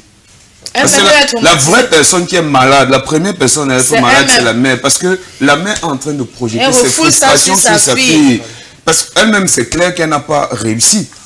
Et elle estime que sa fille devrait être à un certain niveau déjà maintenant. Et que sa fille n'est pas à ce niveau, elle essaie de regarder ses copines. C'est pourquoi la réussite de sa fille, ce n'est pas pour sa fille qu'elle le veut. Elle le veut pour elle-même, pour pouvoir dire aussi à ses copines de maintenant, ah ma fille, et c'est comme ça que les enfants subissent des pressions. Quand quelqu'un est déjà même dans l'état de dépression et qu'il est mal entouré, c'est encore très grave. Il y a un cas de dépression dans la Bible, l'histoire de Job. Connaissez l'histoire de Job? Il a tout perdu et tout. Il est entré dans il était sous dépression. Mais à un moment, sa femme lui dit, maudit Dieu, il meurt. Maudit Dieu meurt. C'est-à-dire que si Job n'était pas un homme de foi, il allait maudire Dieu, comme sa femme avait dit, peut-être demander la mort. Vous comprenez un peu? Comme pour dire que le genre de personnes qui entourent les déprimés sont très importants, vraiment. Exactement. Ils jouent un rôle capital. Mais il faut ce sont les malades qui sont autour du malade encore. Mais il faut déjà savoir que la personne déprime. Parce que c'est ça. C'est pour ça qu'on dit que l'Afrique aujourd'hui, l'Afrique a cessé d'être l'Afrique. Parce qu'à l'époque, quand tu avais un problème, on le détectait rapidement. Parfois, on te forçait même quand on te demande, tu dis non, on insiste, on te dit non. Tu n'es pas souvent comme ça. Il y a quoi? Et vous allez vous rendre compte qu'à force de poser la question, la personne va finir par craquer et vous expliquer que non, il y a ci, il y a ci. Et on va te dire, ah non, donc c'est pour ça que depuis tu es... Non, on va trouver une solution. Et je vous promets que la simple phrase de on va trouver une solution où ça va aller, on va gérer, ça guérit les gens. Parfois, vous vous rendez compte que vous avez un problème qui vous tracasse depuis, vous ne savez pas quoi faire. Et vous en parlez à quelqu'un, il vous dit, laisse tomber, je m'en occupe. Le simple fait qu'on te dit ça, ça t'enlève un peu. C'est pourquoi on dit aux gens de parler, mais la société africaine aujourd'hui n'écoute plus. On juge même sans avoir écouté. Aujourd'hui, les gens vous répondent sans que vous n'ayez même posé de questions. Vous voulez vous confier au quartier, vous passez, vous vous rendez compte que les gens vous regardent différemment. Parce que l'Afrique, c'était pas ça avant. À l'époque, en Afrique, quand tu venais, même les mariages, ils duraient pourquoi? Parce que quand dans les foyers, les gens avaient des problèmes, ils savaient vers qui se tourner pour parler. Et quand on parlait, on savait que ces gens-là, ils ne vont pas vous exposer, ils vont plutôt essayer de... On résout tout en interne. Et puis, on se rend compte que non, ceux qui se chamaillaient hier, aujourd'hui, ça va bien. Pourquoi? Mais aujourd'hui, dès qu'il y a un problème, on envoie même des gens dans vos maisons pour vous espionner et aller rapporter ce qui se passe chez vous. Mais vous commencez à prendre des histoires de chez vous, dehors. Comment vous n'allez pas déprimer par moment? Même dans l'église, même pas, c'est pas seulement dehors. Je vous dis, même dans les églises, il y a même ceux qui n'arrivent même pas à se confier au pasteur. Parce qu'on a peur. Oui. Il a peur qu'ils ont peur que leur histoire de foyer. Ils se retrouvent dehors et tout. Ça. Bonjour à tout le monde sur le plateau. Mais non, je dirais que je souffre de dépression depuis mon enfance. J'ai presque jamais ressenti l'attention de mes parents, surtout mon papa, et il y a beaucoup d'autres choses. Toujours dans le contexte familial, aujourd'hui je suis jeune et ça se ressent quand je suis en train de faire quelque chose. Je tremble et mes mains transpirent. Quand je suis au milieu des gens, je préfère être seule. S'il vous plaît, est-ce que c'est possible d'avoir le numéro du psychologue? Tellement de malades, ça fend le cœur. Alors, bonjour à tout le panel, nous également vous dit bonjour. Bonjour à vous sur le plateau. Le problème en Afrique, c'est qu'on ne sait même pas où trouver un psychologue. Et même quand on les rencontre, le coût du rendez-vous paraît, le coût du rendez-vous pourrait gérer le problème pour lequel on déprime. La pauvreté va finir par tuer quelqu'un dans ce pays. Mais sauf qu'après les personnes dépressives, l'argent qu'on met dans les alcools et tout, on peut aller donner aux psychologues. Merci. Bonjour LTM, je pense que je déprime, je passe toutes mes journées à engueuler le Seigneur de m'avoir oublié. Tout ce que je fais ne fonctionne pas. Le père de mon bébé m'a arraché mon bébé à 7 mois parce que sa famille a de l'argent. Devant les gens, je montre que tout va bien. Chaque matin et soir, je meurs à l'intérieur. Je parle, mais je ne suis pas écoutée. Même ma famille, personne pour me soutenir. J'ai eu des idées de me tuer, mais j'arrive pas. Je déprime au point où j'ai commencé à fumer et à boire pour essayer d'oublier. Je vis plus, Miss Nono, je suis j'ai mal où personne ne voit. Aidez-moi s'il vous plaît. Il faut qu'elle rencontre le psychologue. J'essaie de prier, mais je n'y arrive pas. De peur de blasphémer tellement, je m'engueule. J'ai besoin de sortir de là, aidez-moi. Donc, on va revenir tout à l'heure avec le message. Oui, je pense que ce genre de personnes, il faut qu'on les rencontre. Et je pense, comme je l'ai redit au début, je pense que ce que vous faites pour ces personnes, de planifier une production comme celle-ci, ça permet de sensibiliser les gens. Vous voyez le nombre de personnes qui se reconnaissent. Comme le sociologue l'a dit, et comme madame l'a dit, beaucoup de personnes ne savent pas qu'elles ont cette difficulté et ont grandi comme ça. Et ça s'est aggravé. Et je pense qu'il faut vous féliciter pour cette opportunité que vous donnez aux gens, d'être au moins sensibilisés, d'avoir au moins l'information que je ne suis pas folle.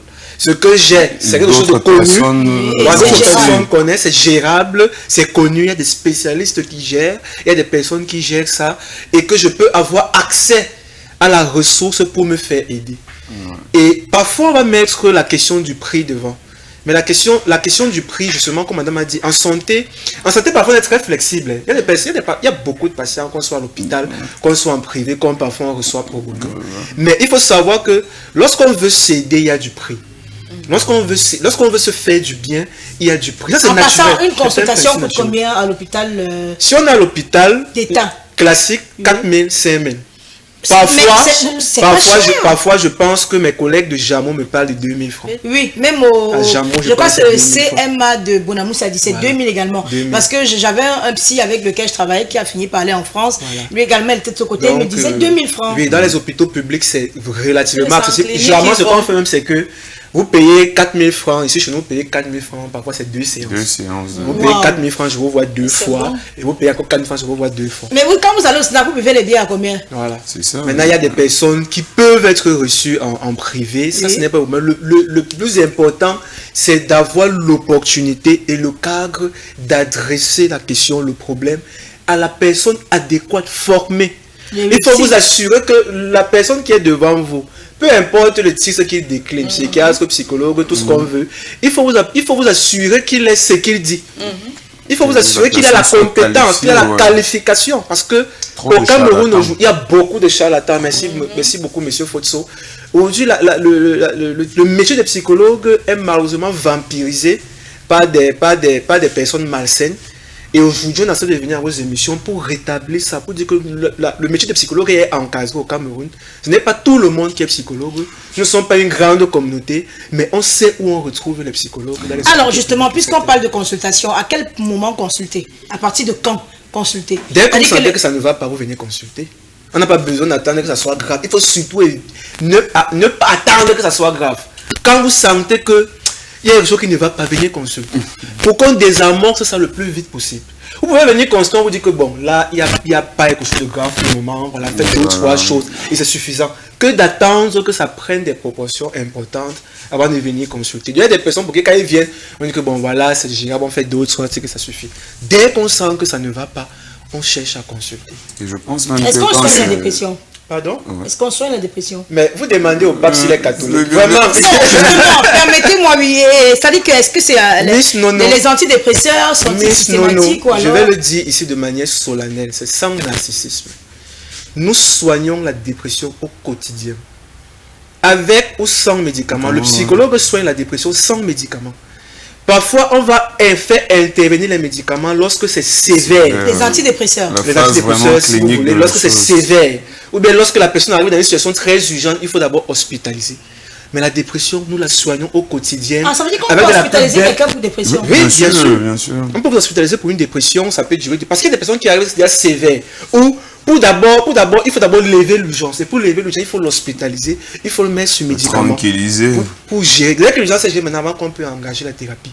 Mais la dépression, aujourd'hui, nous avons 1001 manières pour la soigner. De manière efficace, de manière optimale et parfois en très peu de temps.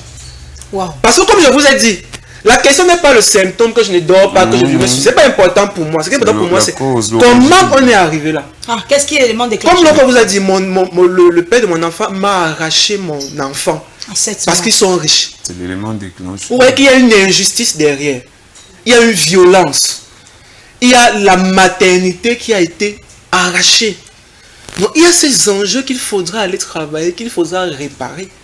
Et parfois, il y a certaines personnes, pour résoudre ton problème, il faut aller porter plainte. Oui. Il faut aller porter Non, plainte. mais Parce que c'est moi, vrai. je ne peux pas t'aider si tu ne peux pas voir le gendarme, si tu ne prends pas un avocat. Il y a peut-être des situations où... Parce que le psychologue, en même temps, n'est pas un super Dieu. C'est clair. On n'est pas tu joues ton rôle, tu fais ta partition. Il y a le niveau où, madame, il faut vous chercher un avocat. Parce que cette affaire, c'est là, tant que on ne vous rend pas justice, vous allez toujours Ouais, avoir ouais, une solution, cicatrice, etc. Permettez-moi, et donc vraiment j'ai une question banale, je suis sûr que beaucoup de personnes vont dire, et enfin, on associe toujours la dépression à la tristesse. Est-ce qu'on peut être dépressif et être heureux? Non, c'est pas possible. Ce qui nous permet, c'est-à-dire que l'indicateur par excellence de la dépression, c'est la tristesse. Même quand vous prenez le manuel du diagnostic de la dépression, on commence toujours. La personne doit avoir une humeur triste toute la journée pendant au moins 2 semaines. C'est le premier indicateur. Maintenant, ce qu'il faut savoir, c'est que pour un bon technicien, pour un bon clinicien, une personne peut être devant moi, elle est bien habillée, elle s'est maquillée, elle sent bon, elle sourit. Mais je suis capable d'entendre la tristesse. Les cris. Je suis capable Bon, quand vous d'entendre... me regardez, donc vous entendez quoi? Bon, ça dépend de consultation en direct. Quand vous me regardez, donc... Ce qu'il faut dire, c'est que je dis souvent à certains patients, quand je vous écoute, derrière votre air joyeuse, derrière votre beauté, derrière le fait que vous soyez splendide, néanmoins, j'entends la dépression. J'entends une femme qui se sent seule. J'entends de la solitude. Mais vous ne voulez surtout pas que ça se remarque. Oui, parce laissez que entrevoir les ça. émotions ont des ondes. Les émotions ont des ondes. Les émotions peuvent s'entendre. Il y a des marqueurs physiologiques. C'est-à-dire quand je vois quelqu'un qui est en colère, quand je regarde son visage, je peux savoir qu'il est en colère. Même s'il essaie de masquer, il y a des marqueurs. Mais pour un bon technicien, quand vous recevez quelqu'un, on se connecte. Exactement comme un guérisseur traditionnel, on se connecte à la personne. Donc, si vous êtes triste, je vais savoir. Et parfois, derrière des mots de tristesse, on peut sentir un cocktail de colère et de tristesse. Donc, il n'y a pas de dépression sans tristesse. Même chez la personne qui va boire. Une personne peut boire 2 casiers de bière. Il est content de tout. Oui. Derrière, il y a parfois la dépression. Non, c'est vrai. Mais il va boire, il donne la bière à tout le monde, donne l'argent. Et ça rentre parfois dans des comportements bipolaires. Donc...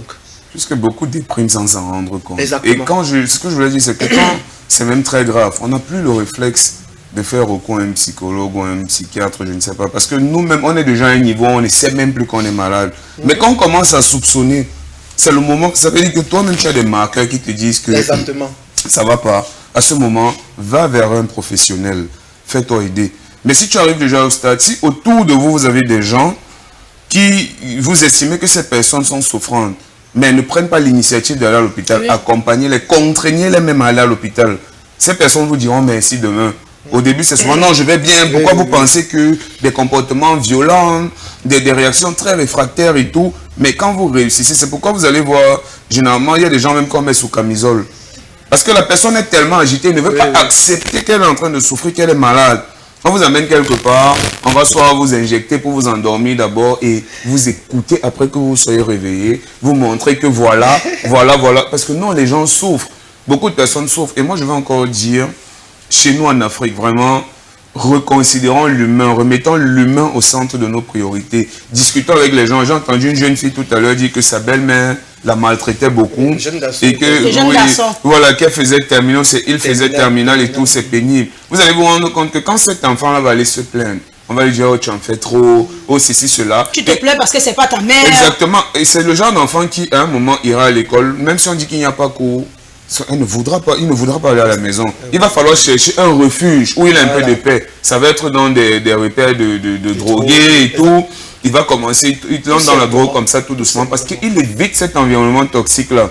Et là-bas, il sait que quand il parle, on ne l'écoute pas. Donc il faudrait que... Mais je disais, quand les gens restaient entre eux, c'est facile de savoir que ça ne va pas. Même pour un époux, de voir que son épouse ne va pas bien, c'est facile. Mais aujourd'hui, les époux ne le remarquent pas. Les femmes même ne remarquent pas quand les hommes ne vont pas bien. Tu vas voir un homme qui... tous les soirs, voilà, c'est ça, c'est l'intérêt, l'individualisme et tout. Non, il faut construire des immeubles, même si les moyens ne nous le permettent pas. Ce n'est pas ça la solution. Il faudrait que vraiment on remette l'humain au centre de la réflexion. Mais je suis dépressive donc. Tu veux vraiment que je te dise ça? Oui, il faut me le dire. Je te fais le profiling en direct. Non, vraiment, arrêtez ça. Non, franchement. Je te fais le profiling en direct. Si vous ne me voyez pas ici demain, c'est je voulais m'adresser aux parents là spécialement ce matin. Les parents qui stigmatisent beaucoup les enfants là. Pardon, les parents, arrêtez. C'est un profit du fait que si tu es un enfant, quand le père parle, la mère parle, tu te tais et tout. Vraiment pour écraser les enfants ou bien pour... Je connais une qui est venue nous voir en larmes comme ça, en cachette. Sa mère ne savait pas qu'elle est venue nous voir. Elle est venue nous rencontrer parce que c'est que par le pasteur de ma maman, je sais qu'il va comprendre.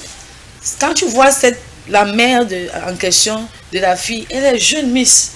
Elle a tout pour se battre, pour se faire de l'argent et tout. Mais elle choisit selon comme elle a accouché l'enfant tôt. Bon, la fille est jolie et la fille gagne déjà de l'argent. Très tôt, elle veut que l'enfant prenne des gens en charge. La fille est venue dire que maman, je suis essoufflée. Voilà ce que je gagne. Moi-même, finalement, je n'ai même plus de réserve. Il faut que j'enlève comme ça pour payer la maison de ma mère. Il faut que je retire comme ça pour payer l'école de mes petits frères. Il faut que moi-même, je n'ai plus de vie. Ça pousse même les femmes à se prostituer. Et quand tu vois la jeune fille, là, quand elle est venue, son visage était sombre. Elle est entrée dedans sous une forme de dépression. On est obligé de la voir. Bonjour à vous sur le plateau. La dépression du mariage est pire. Des fois, tu veux partir. Mais lorsque tu rencontres des proches, ils t'encouragent encore à rester là où tu ne veux pas. 90% des femmes souffrent de dépression à cause des enfants. Et ce sont ces mêmes enfants qui reçoivent la colère de ses parents parce qu'elles sont dépressives et elles pensent rester pour protéger les enfants. Est-ce qu'une femme mariée dépressive peut protéger les enfants? Miss Nono. Bonjour Miss Nono et bonjour à tous. Aujourd'hui, c'est de moi qu'on parle et j'en ai les larmes aux yeux. J'ai eu jamais besoin du numéro du psychologue. Ça dit que on n'a pas lu tous les messages parce que c'est plus dans cette optique là. Misono, je veux le numéro, tata, mais j'ai besoin de consultation et tout. Alors, j'espère qu'à la sortie de cette émission, vous allez quand même réussir à faire le point sur votre santé mentale et à vous dire, bon, il est temps que je consulte afin de trouver des solutions. Pour sortir, donc. Pour sortir... Qu'est-ce que vous allez dire concrètement? Est-ce qu'on peut éviter la dépression? Oui, on peut se protéger de la dépression si on est assez sensibilisé comme on est en train de le faire, si on connaît à peu près les facteurs de risque, on peut se protéger, surtout que la santé mentale, on n'a pas besoin d'attendre d'être malade pour se préserver d'un problème de santé mentale. Je le dis toujours, pour se préserver des problèmes de santé mentale, il faut bien manger, il faut avoir une activité physique régulière, le sommeil et... Comme M. Fotso l'a insisté durant toute cette émission, les relations sociales. Voilà les 4 indicateurs reconnus dans la littérature qui sont des facteurs protecteurs, qui vous protègent, qui fait qu'on évite d'être dans un point de santé mentale. Maintenant, pour finir, je pense qu'on avait promis une émission XXL, objectif à terme. Disons tout simplement en un mot que si vous avez un souci, une préoccupation, quelque chose qui vous tracasse, votre corps vous envoie forcément des signaux. Ça peut être une douleur, ça peut être un mal de tête, ça peut être le cœur qui bat fort. Parlez à quelqu'un qui est proche de vous, à qui vous faites confiance. Ça peut être votre pasteur. Parce qu'il ne faut pas avoir l'impression que... il est contre l'église. Non, vous pouvez parler à votre pasteur si vous faites confiance à votre pasteur et si vous sentez qu'il peut être utile pour vous. Si c'est une soeur, si c'est une cousine, etc. Mais pourvu que toutes ces personnes doivent être sensibilisées au fait qu'il faut référer. Lorsque là, c'est déjà un problème de maladie mentale, il faut référer vers les professionnels de santé. Et les gens qui vous disent, j'ai envie de me suicider, décidez-moi. Ça peut commencer, on dit quoi, en aval ou en amont, chez le pasteur. Le pasteur qui dit, allez rencontrer le psychologue, va à l'hôpital. Ça peut commencer chez la soeur, etc. Et